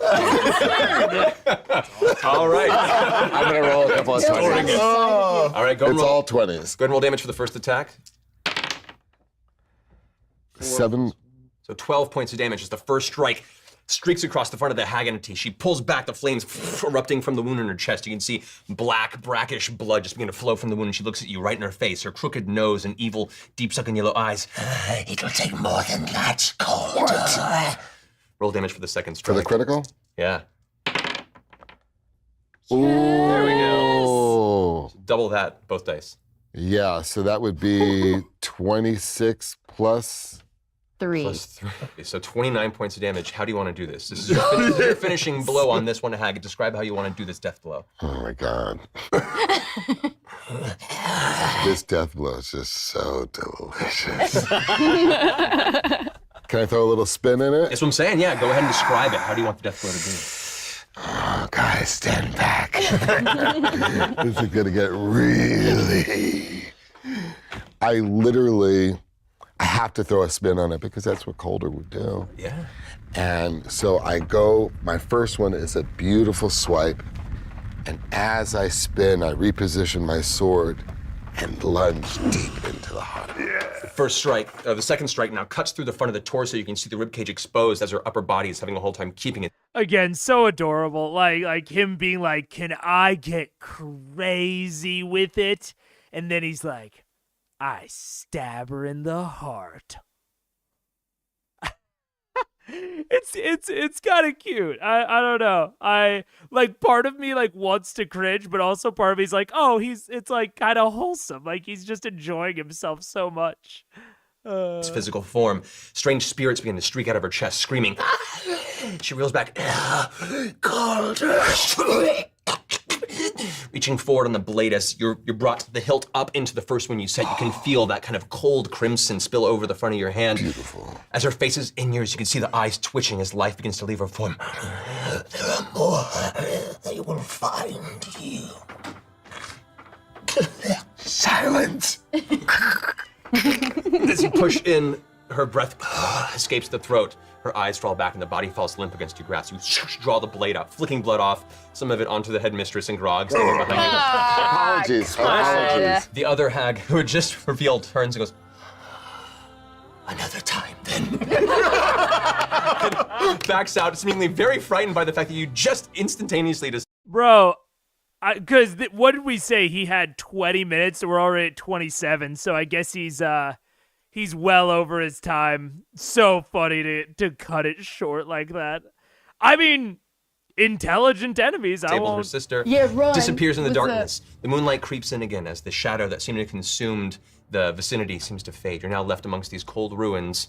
The tension and curse seemingly now vanishing. Is that the hag that they met during the limited series? The light and liveliness of the local fauna and greenery slowly returning around you. Well, we have done some good.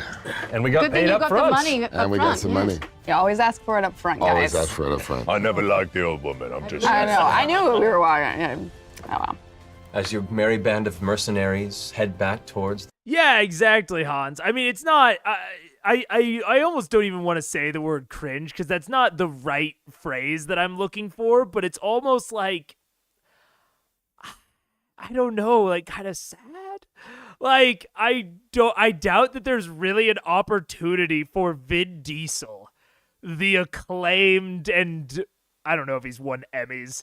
I don't know. The probably award-winning actor of the Fast and Furious franchise. I really doubt that there's an opportunity within his current life to, like, have this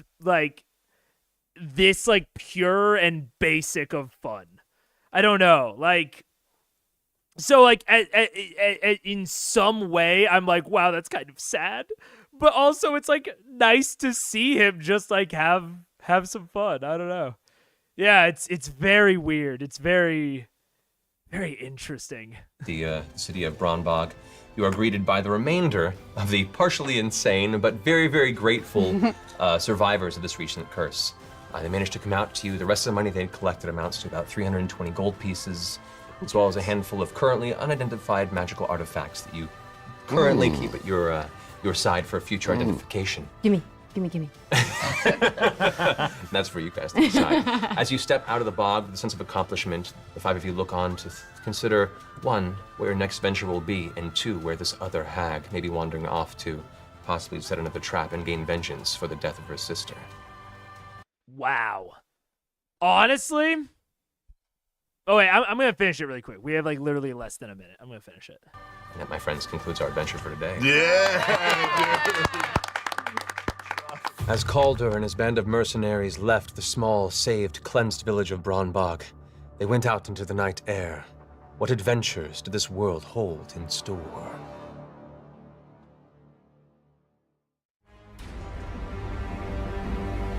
Man. Yeah. That... Huh. That was interesting. That was so fucking fast. Whoa.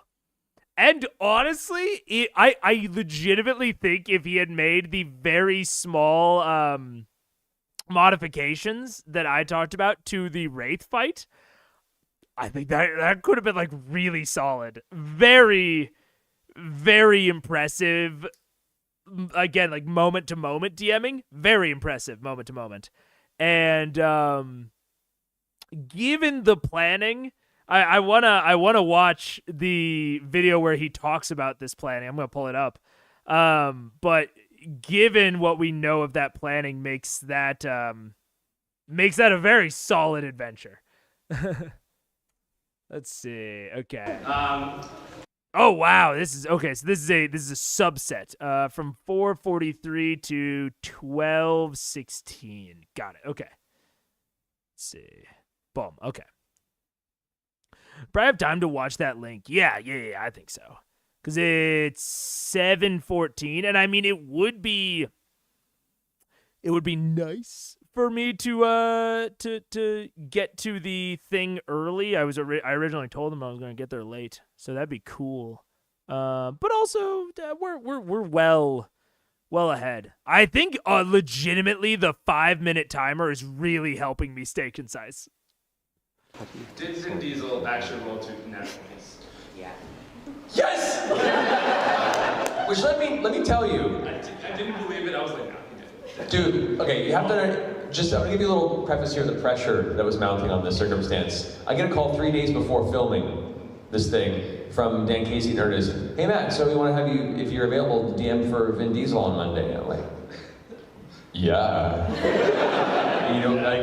You clear the books for that shit. He's like, okay. Well, I'll also say, this is one of the reasons that I wish I would have done this more when I was early in my DMing career. But I keep all my maps, I keep all of my quest articles, I keep as much as I possibly can about everything within my worlds or my quests or my sessions, for potential emergency reuse.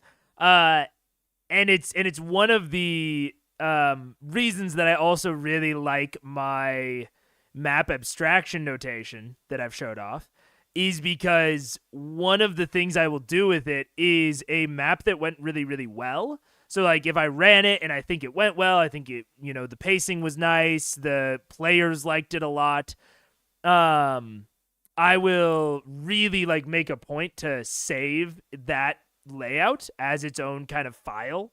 That way I can move the nodes around kind of separate from what it was, like whatever I had first displayed it as. And then I can make some really minor tweaks and modifications, a lot of reflavoring, again, some like moving the nodes around, maybe adding some elevation changes here and there. And it can become a whole new dungeon that has a good layout that I have like battle tested and I know works.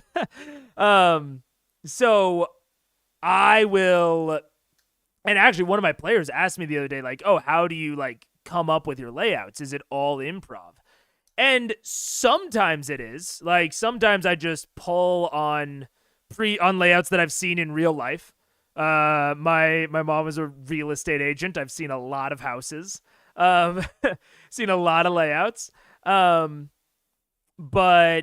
otherwise, yeah, I recycle, I reuse, I reflavor. I've talked about how I make about 70 to 80% of a map until the moment it's used. But even that 20%, a lot of times I'll make clear what was added on afterwards. And it's normally pretty clear. It's like flavoring stuff. But I'll reuse the skeleton sometimes, especially if it's with new players. If it's with the same players, you got to be a little bit more tricky about it. You got to hide it a little bit more. But if I got a call, 3 days ahead of time or whatever, I would be exclusively reusing shit. I would be exclusively like reusing combats, reusing settings, or just straight up ripping them from other sources. I guess it's maybe a little bit different. There's even more pressure when it's this very high profile thing, like where someone might recognize the reuse, but especially for home games that aren't getting posted online. Reuse, recycle, steal, outright. Do whatever you can to make it easier on yourself. Thanks, AKL. So we'll have like a 2-hour adventure, whatever you want to do. Just make sure it's kind of themed after the film, The Witch Hunter, because it's kind of a tie-in promotional thing. I'm like, totally, I can do that. And that was kind of the spark that eventually became The Blood Hunter. And I'm like, all right, cool. So I designed this like 2-hour. I'm like, all right, it's kind of condensed, but I can make it work. I can squeeze a story arc into here, make it fun for him, hopefully. Hope it's okay.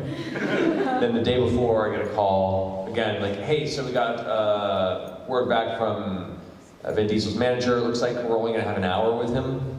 So if you can truncate the story a bit to fit with an hour, I'm like, okay, all right. So. And then you showed up on set. Then I showed up on set about an hour before he arrived. So and I will also say this is something that I did not do at all when I was first DMing, and probably not even until recently, is I try to more explicitly call out the necessary beats of a story. Of like, what is, like, I don't necessarily think that like rising action, falling action, climax, whatever, like I don't think that those are like necessary components. But I do think that they make it a lot easier for variable pacing if you call out the very, very, very, very important things and like what things have to happen in a certain order, and then build out from there. So that if something like this does happen, and even you're not going to be working with Vin Diesel, I'm sure, but if one of your players calls the night before and is like, actually, I'm going to show up late, I won't be there for an hour afterwards, you can still start the session and maybe, load the rising action with a bit more flavor and fluff. Or if someone says that they have to leave early, you can try to squeeze the necessary stuff right into the beginning, or those first 3 hours, and then as you're squeezing, you can kind of shuffle some things towards the back of the plot. So that, maybe during the falling action or during the resolution, maybe you have some flavor deliverables, so maybe some foreshadowing that you were originally going to have earlier, you can just deliver later instead. I've wondered if this could be a useful exercise for a one-shot, kind of 80-20ing it. Yeah, it's a good thought exercise to zero in on the essentials completely.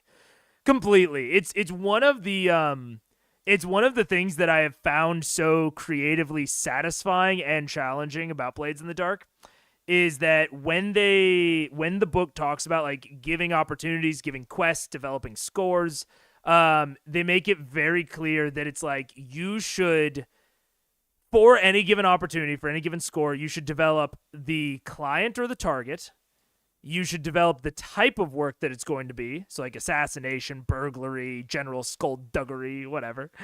You should develop a twist, and you should develop a connection. So in what way is this connected to another faction, an ally, an enemy, a rival, what have you? So they say develop those 4 things and only focus on those 4 things. If it does not have to do with one of those 4 things, do not think about it. Improv it. It doesn't matter. And that has been an extremely good exercise for me in trying not to get bogged down and stuck in prep and planning.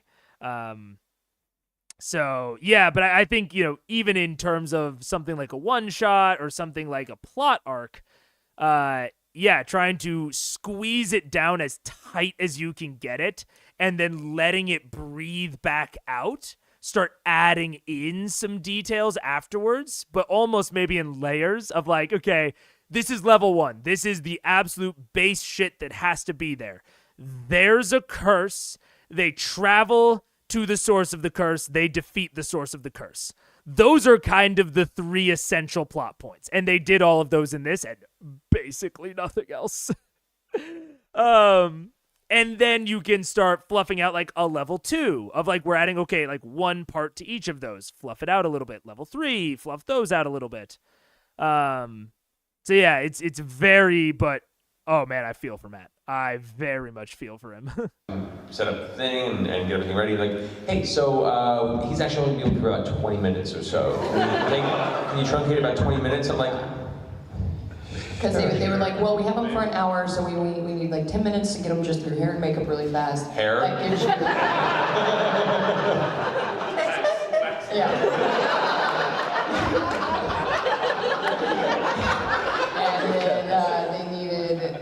They also wanted 20 minutes of promotional Q&A to like just ask them questions about the movie and stuff, which we begged them to try and scrap it because I was like, guys, I see what you're doing. They still wanted to like have a promotional element for the movie, but I'm like, you will find those exact same questions in every other interview or every other press junket. You can probably go find all those answers on like E! Entertainment.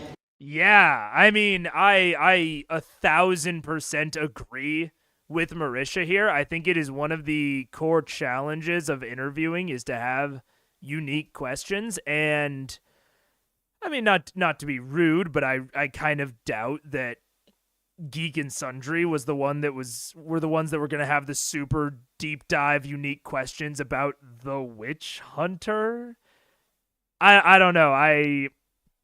I would not anticipate that being the case.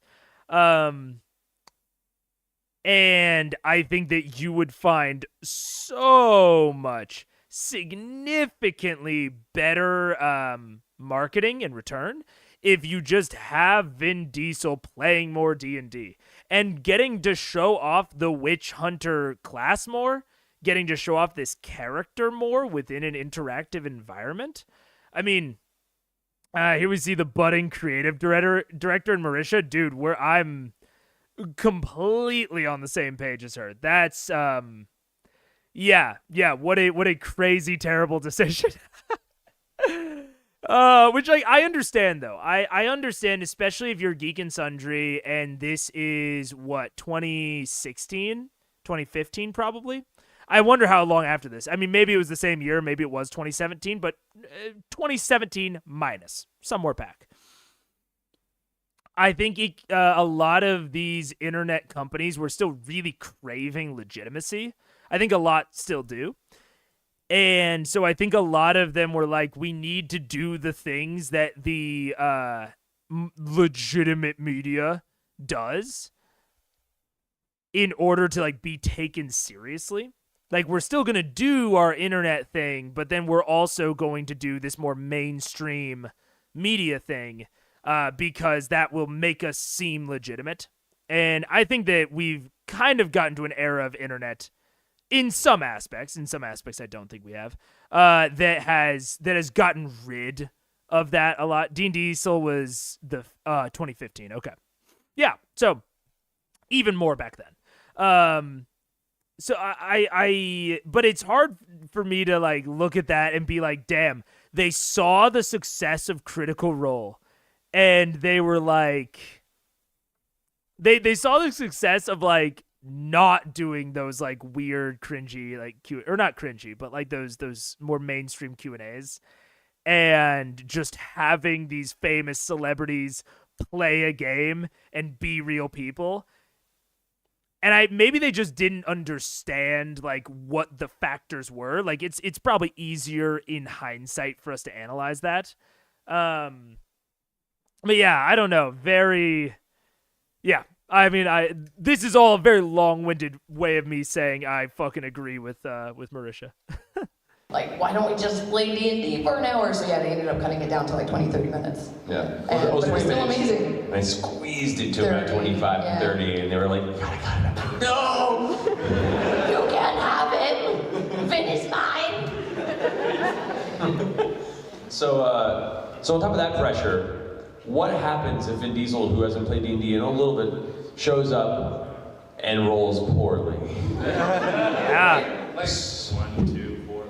That is a crazy pressure that like it's not applicable to any of us, you know, sitting here at home, but it is something that I think that I have thought about with guest players of what happens when you really try so hard to convince your friend to come and play D&D and then they roll bad.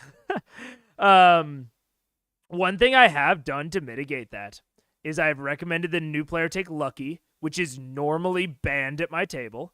I had a new player that really wanted to play Wizard, even though I told him that he probably shouldn't.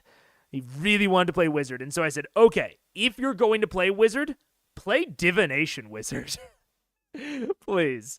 So that you get Portent, which just helps control the dice more. So that is something I've definitely thought about, and I've talked before about how rolls light I am as a DM.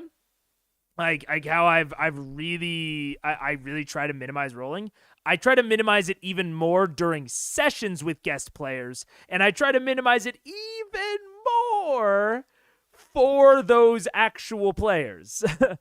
I want them to explore without limits. I want them to feel like they just do things and things happen. I want to tell them no as absolutely little as possible. So that is something to keep in mind, is exactly what Matt's saying here of like, yeah, like when we're all playing, sometimes you have bad rolling nights, sometimes you have good rolling nights. But if the luck happens to land a bad way when you have a guest player on, it can be kind of rough for that guest player. Yeah, my DM gave me 2 inspiration as I came into a level 4 game as a brand new player just to help me out if I felt like I needed it. That's a great fucking idea. That's an amazing idea, Just Mustang. Yeah, I love that. Of just being like, hey, here's 2 free rerolls. Just just take them if you want them. Yeah, I love that. And I don't think that that's something that any of the other players at the table will take too much issue with.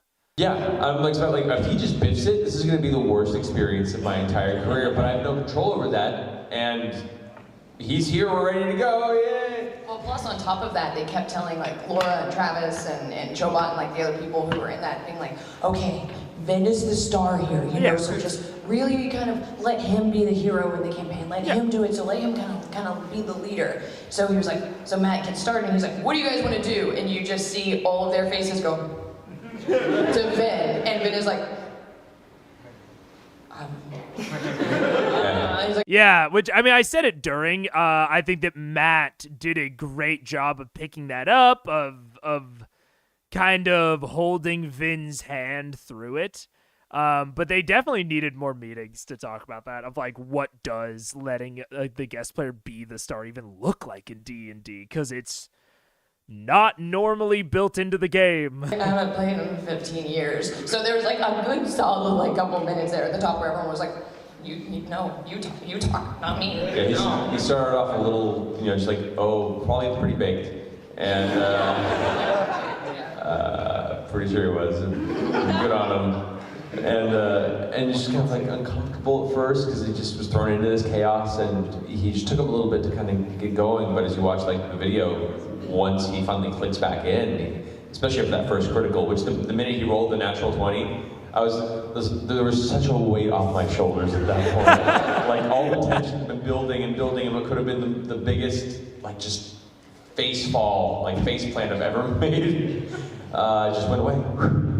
Just one critical was all I needed, because watching him go critical, become like an 8-year-old suddenly, I was like, which I'll also never forget the camera guy. I'll never forget this, because he's a big guy. He's a big guy. And you get in person, and he's an even bigger guy. And so they had like just like one of our PAs sitting in to kind of get the frame, you know, doing test shots and whatnot. And then Vin comes in and sits down, and he's like in the frame, and the camera guy that was there was like, okay, you know what? Let me back my camera way up. Let me adjust the focus. Oh man, I need a wider frame. Like, I'll never forget it. Never. And to pull the sticks back. Anyway, continue. That's really funny. Yeah, so the first one was a huge weight. Yeah, just need to like really flatten this out, make sure that the depth of field is as shallow as it could possibly be. And the second 20, at that point I was like, all right, now you're just trying too hard. Thank you. Check his dice out. They're my dice. Because they didn't have any, like, who here in this set has dice? I'm like,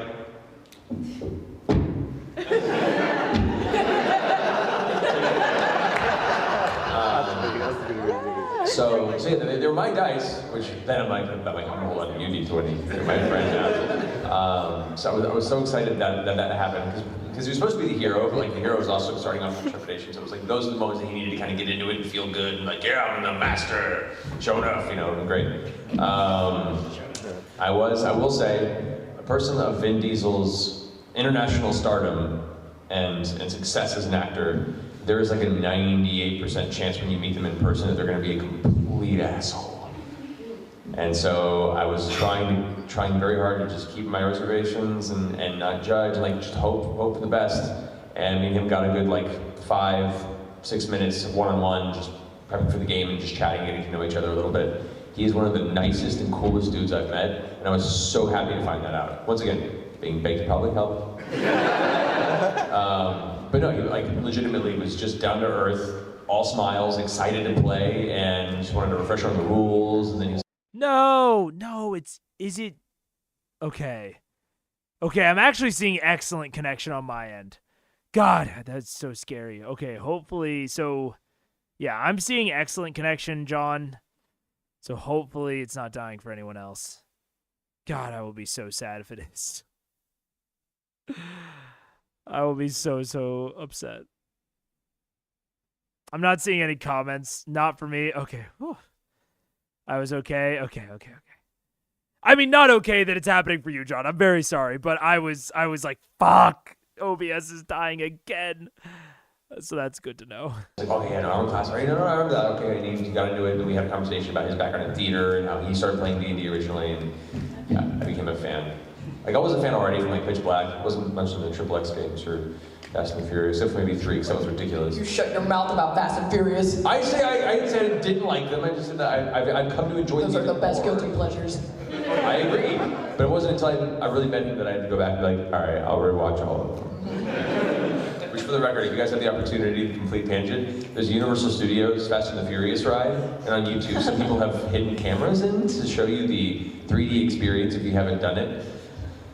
Vin Diesel is the cover of everything on that ride. He shows up for like 2 seconds in the ride, and he shows up hanging from a helicopter, and the proportions are so off that Vin Diesel is somehow 14 feet tall, clutching this like itty-bitty little helicopter. Double the size of the copter, like the physics make no sense. I like to think that was part of his contract. He's like, I won't do this unless I'm bigger than every copter.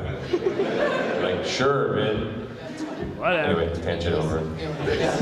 Lol. Oh, man. Okay. Yeah, that was good. That was interesting. I definitely it's definitely there's a very unique part of it being a celebrity and you know, and the requirements around managers and whatever. But there's a lot of still interesting things that we can take about pacing, and I will say that I think that for it being 27 minutes, normally the amount of time that they spend haggling with a shopkeeper, I was very impressed with Matt really just keeping the pace lightning quick. And I mean, it helps that there's almost like it's so quick that there's almost no time to get bogged down in any of the details. But it's definitely a good exercise for us as DMs to look at like, okay, what are the absolutely critical parts of this story and what are the absolute fastest ways that I could get there? Absolute fastest. Sort of like the fastest path analysis through a dungeon. And if you are worried, if you're developing a dungeon for a one-shot, I don't think that it is unreasonable at all to develop multiple versions of it that all make sense with the like foreshadowing that you would give beforehand, but that are progressively shorter. It's not something I've done before, but it is something I think there's a good shot that I would do.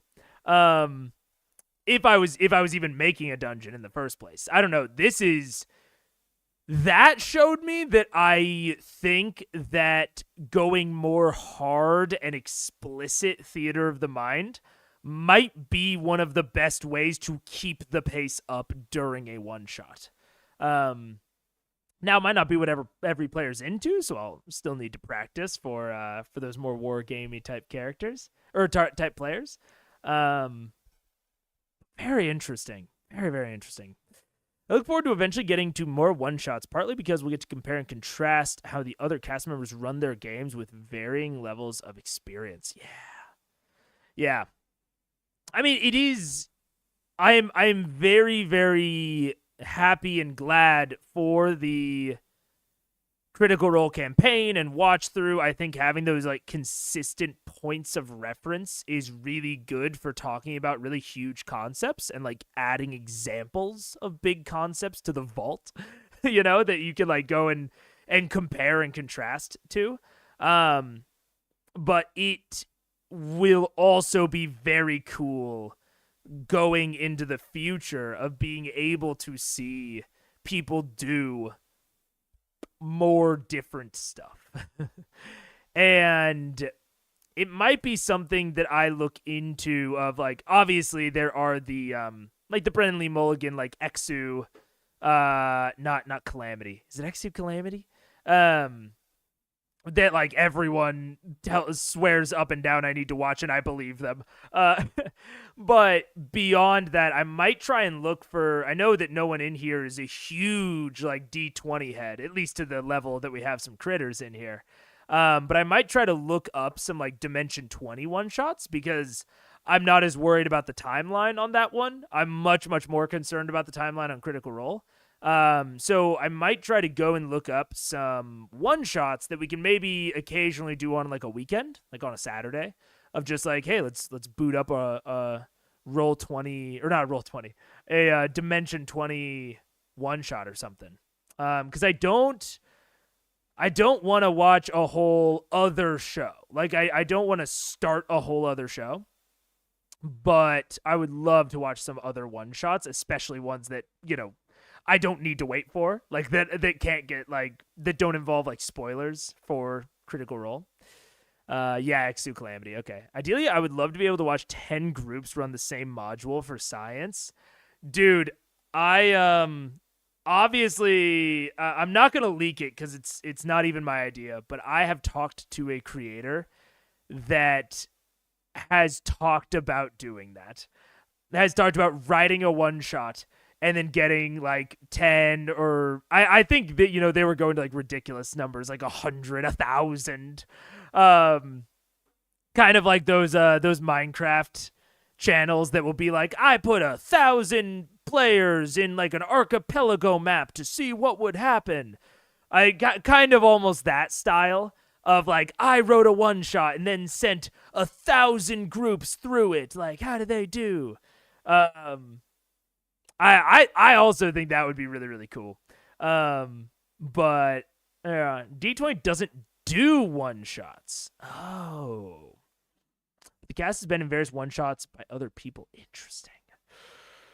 I'll need to find non-Critical Role spoiler one-shots. Which, honestly, I've talked about this before. I really think that one-shots are kind of an untapped niche on YouTube, like, within content creation. I don't think that TTRPGs or actual plays are untapped. Maybe TTRPGs, but definitely not actual plays. But I do think that one-shots are really sorely underrepresented within the actual play space. Escape from Bloodkeep is pretty great. 6 eps, but Matt's at the table, so you can see him as a player. Oh man, even a little series like that, 6 episodes. Think about think about how long it sometimes takes me to get through 6 episodes of Critical Role. That's like a commitment. I would want to have, like, a more consistent kind of thing for it. I don't know. If I get the week between Christmas and New Year's off, and if I wasn't going home, I might do that. Like, I might be like, let's do it, like, all in a week. But I don't think I can do it because I'm going home. Fuck. Yeah, I'll look out there. Yeah. I think there might be an audience for that kind of thing. Maybe not a huge one, but if you got the word out to the right TTRPG nerds, then yeah. I think there's something there. I don't know what the exact look and feel of it would be, but yeah, no pressure. It's more like I want to do that. I want to do that sort of thing. So I have a pressure because I want to do it. There's a pressure towards me just making the things I want to make.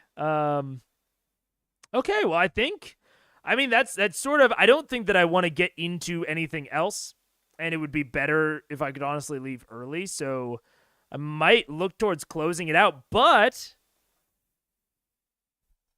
maybe a little mini Q&A. Maybe a little mini Q&A until like 8 o'clock. Or if no one has any questions, I'll just get the fuck out of here. But I might just open it up to the floor. Does anyone want to know anything?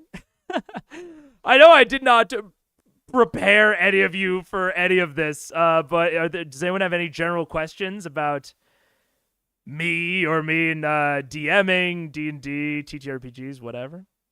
If you do, all good. If it is just crickets, then like A Tapper just said to me, no pressure.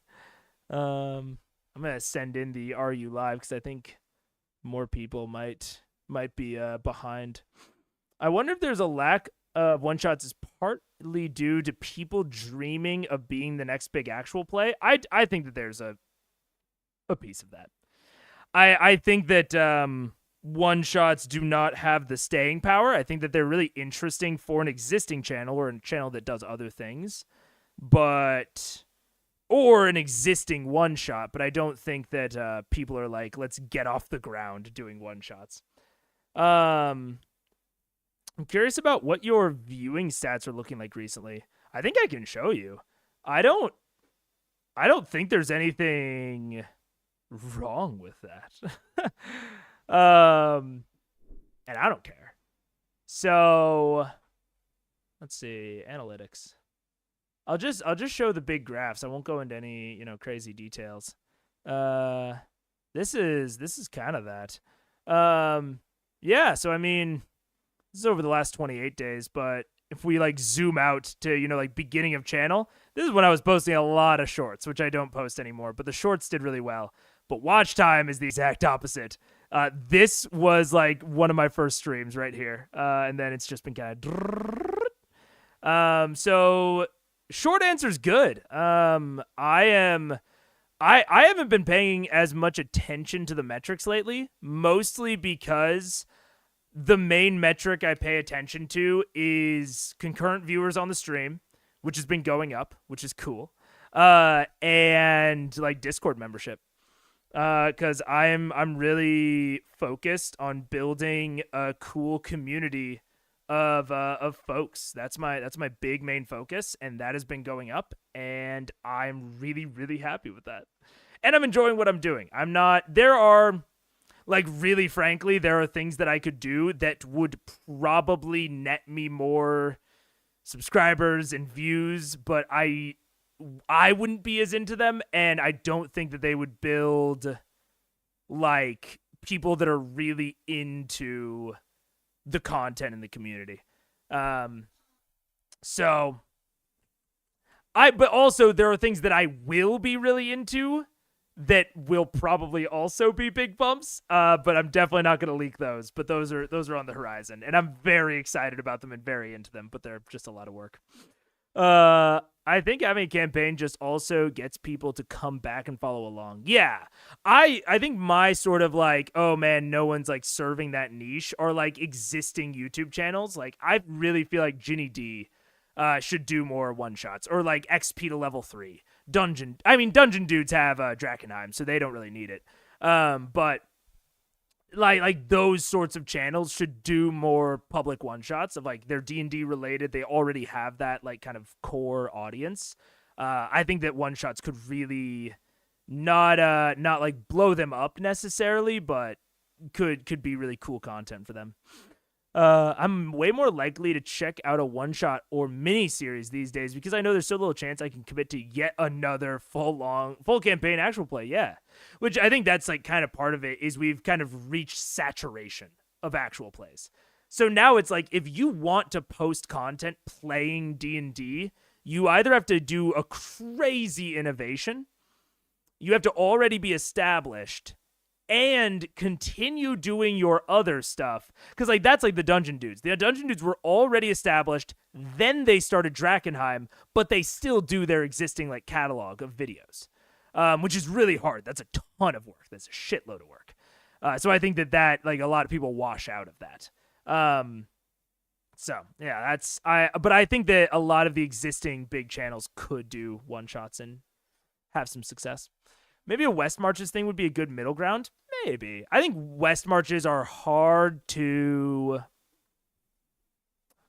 I think West Marches would be really hard to not necessarily keep track of, but to like make content out of, if that makes sense. And especially if you have a like singular DM like West Marches does. The only way I could see like maybe a West Marches thing working is if it's kind of like a Geek and Sundry Critical Role relationship where they get like a DM where like, you know, a big channel like Critical Role, like Geek and Sundry hires someone to just be their West Marches DM like full time. Otherwise, I don't see it working. Almost at 400 subs, just 3 away. Woo! Nothing really happens at 400 subs, but it is exciting. It definitely is exciting. Yeah, I don't know. I'm very it's been such a slow crawl between 300 and 400 that it feels like, not that it feels like I'll never get there, like it very much feels like I will, but it's certainly not. It's been a very long time coming. It's not been a quick blow up. That's a really sound strategy. Do you have a plan for if you suddenly blow up and get a big influx of new viewers, chatters? Sort of. There are several content pieces, I guess, that I can't make because of the viewer density that I have and like the chat density. So think I won't go into too many specifics, but think like Doug style videos of like I pit I pit Twitch chat against an AI or you know something like that, or like Twitch chat plays chess or Twitch chat plays Pokemon, that sort of thing.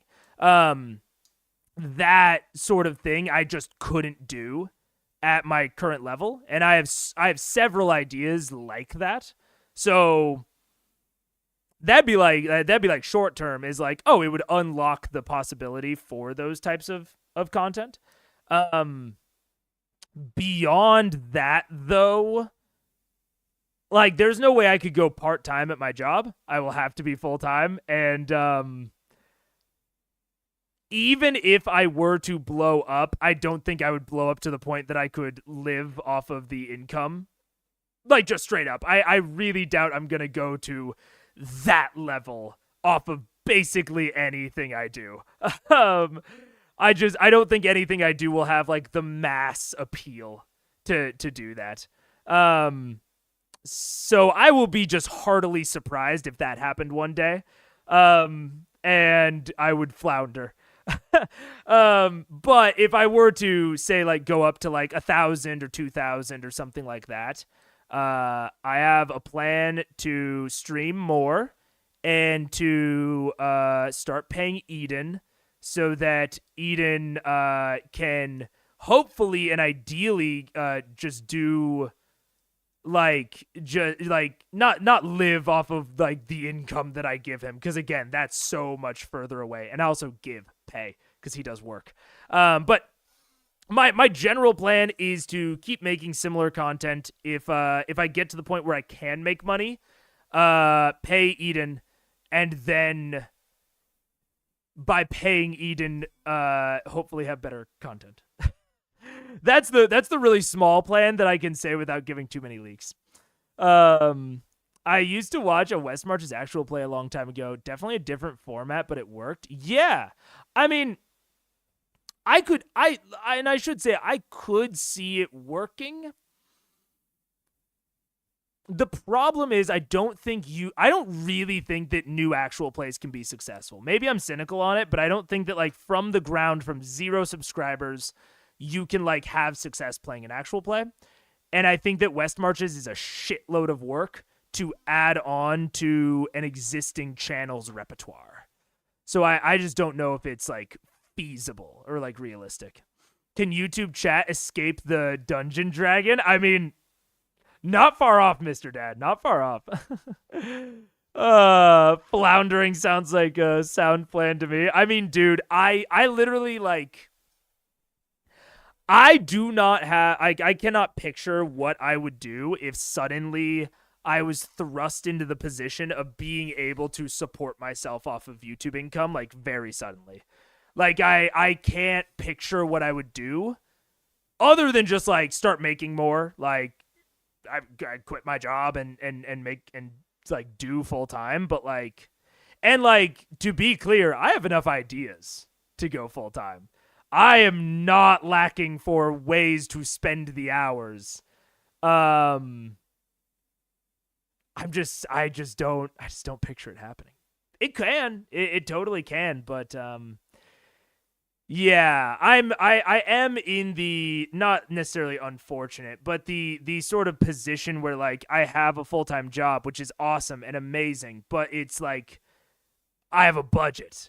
And I'm not like in college where I can like kind of like scale up and like live at this like smaller income level. Like I have like expenses every month. And so I kind of have to hit like a really high point before I can like justify getting rid of the job. Not even necessarily what I'm making right now at my job, but close to it. So yeah, I don't know. That is that. Yeah, I don't know. I can tell you the really practical stuff. If I were to get a lot of new subscribers, I would probably, if they were critter related, I would probably add another episode a week and just have no social life. And I would try to actually branch out even more, because while I love Critical Role and I like actual plays and I love TTRPGs, I don't want to box myself into that. So that's one of the reasons I'm going to start doing the Storytelling Sundays. One of the reasons I'm going to start doing Tech Tuesdays at some point,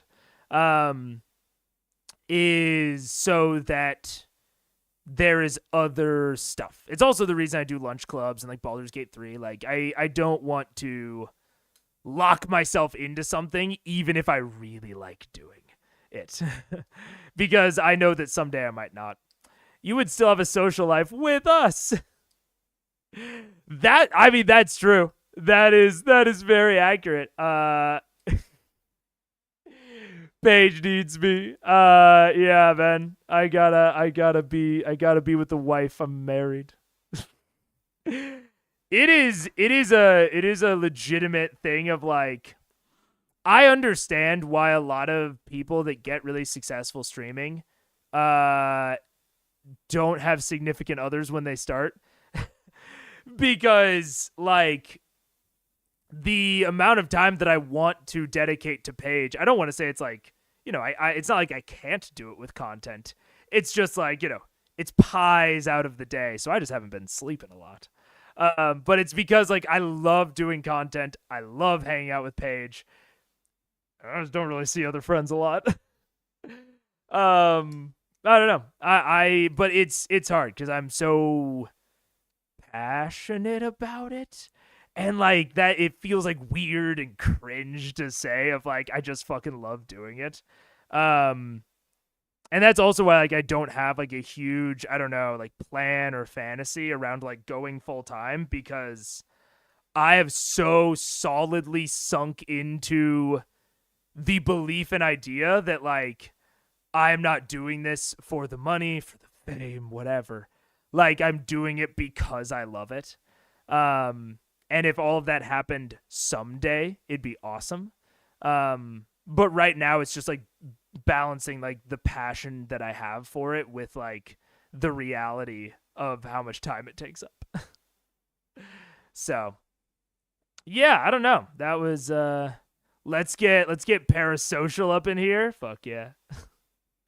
Like I've said in the past, I think a lot of creators get parasocial with their viewers. Like I don't think it's a one-way only street. I don't think it's, you know, from over here to here. I think sometimes it goes from here to there. So it is something I have very distinctly tried to put up walls for myself on. I don't know. I grew up with YouTube. I think I'm definitely not the first generation of YouTubers, but I not only did I grow up with it when it was so new, I was then still so into it when people started to realize all of the downsides of becoming a creator. Like I was so into that, their stories, their breakdowns of it. So I'm like hyper aware of all of the downsides and the negatives, and I try to very much look out for them. Right now I'm parasocial, which is a couple of steps down. Boundaries. Yeah. Boundaries are a good thing, man. I'm not your dad. I am not your friend. I am a person that it is cool to spend time with. And I like spending time with all of you guys. But I definitely have to hold myself back from adding more stream nights, because I want to. Like, straight up, I want to add more stream nights, but I have to think about, like, okay, I need to, like, talk to, not chat some days. Like, I have to go and, like, talk to IRL friends that are not viewing me through that lens. So, you could be my dad, you don't know. I really hope not. That would be confusing on a lot of levels, Mr. Dad. I'm pretty sure I can account for every ejaculation I've ever had. And I don't think that there are any surprises waiting for me, I'll say that. But that's somewhat that's a soft ending to the Q&A portion. I do have more planned Q&A stuff, more planned, like, I don't know, IRL, just talking, just chatting type content, but as you all know, I normally want to put in the jazz hands to it. So it's in the works, but that was a fun time. Just chatting and just talking. So I will leave you all with that fun knowledge tidbit. And yeah, I will end stream there. Wednesday, we will definitely do episode 23. I can be very confident that nothing will come up that night. This was an odd situation that I had something going on tonight that I am prioritizing over this. Very odd. Won't go into it out of respect for other people, but yeah, it'll be good. We'll definitely do episode 23 on Wednesday, and I will see you all there. Really need a quote bot. Yeah, we need to clip it. Hey man, someone, or maybe I should. Oh. I always think like, oh man, I should go back and like quote or like remix my shit. But I don't know. I never do. Here's open for a 2-parter. Fucking, I hope not. We'll see. If I cannot do a 3-hour stream within like 7 hours, I might have to like rethink some things. But I actually think the timer will help a lot. So I think it'll be full episode 23 on Wednesday. And I will see you all there. Have a good night. Goodbye, everybody.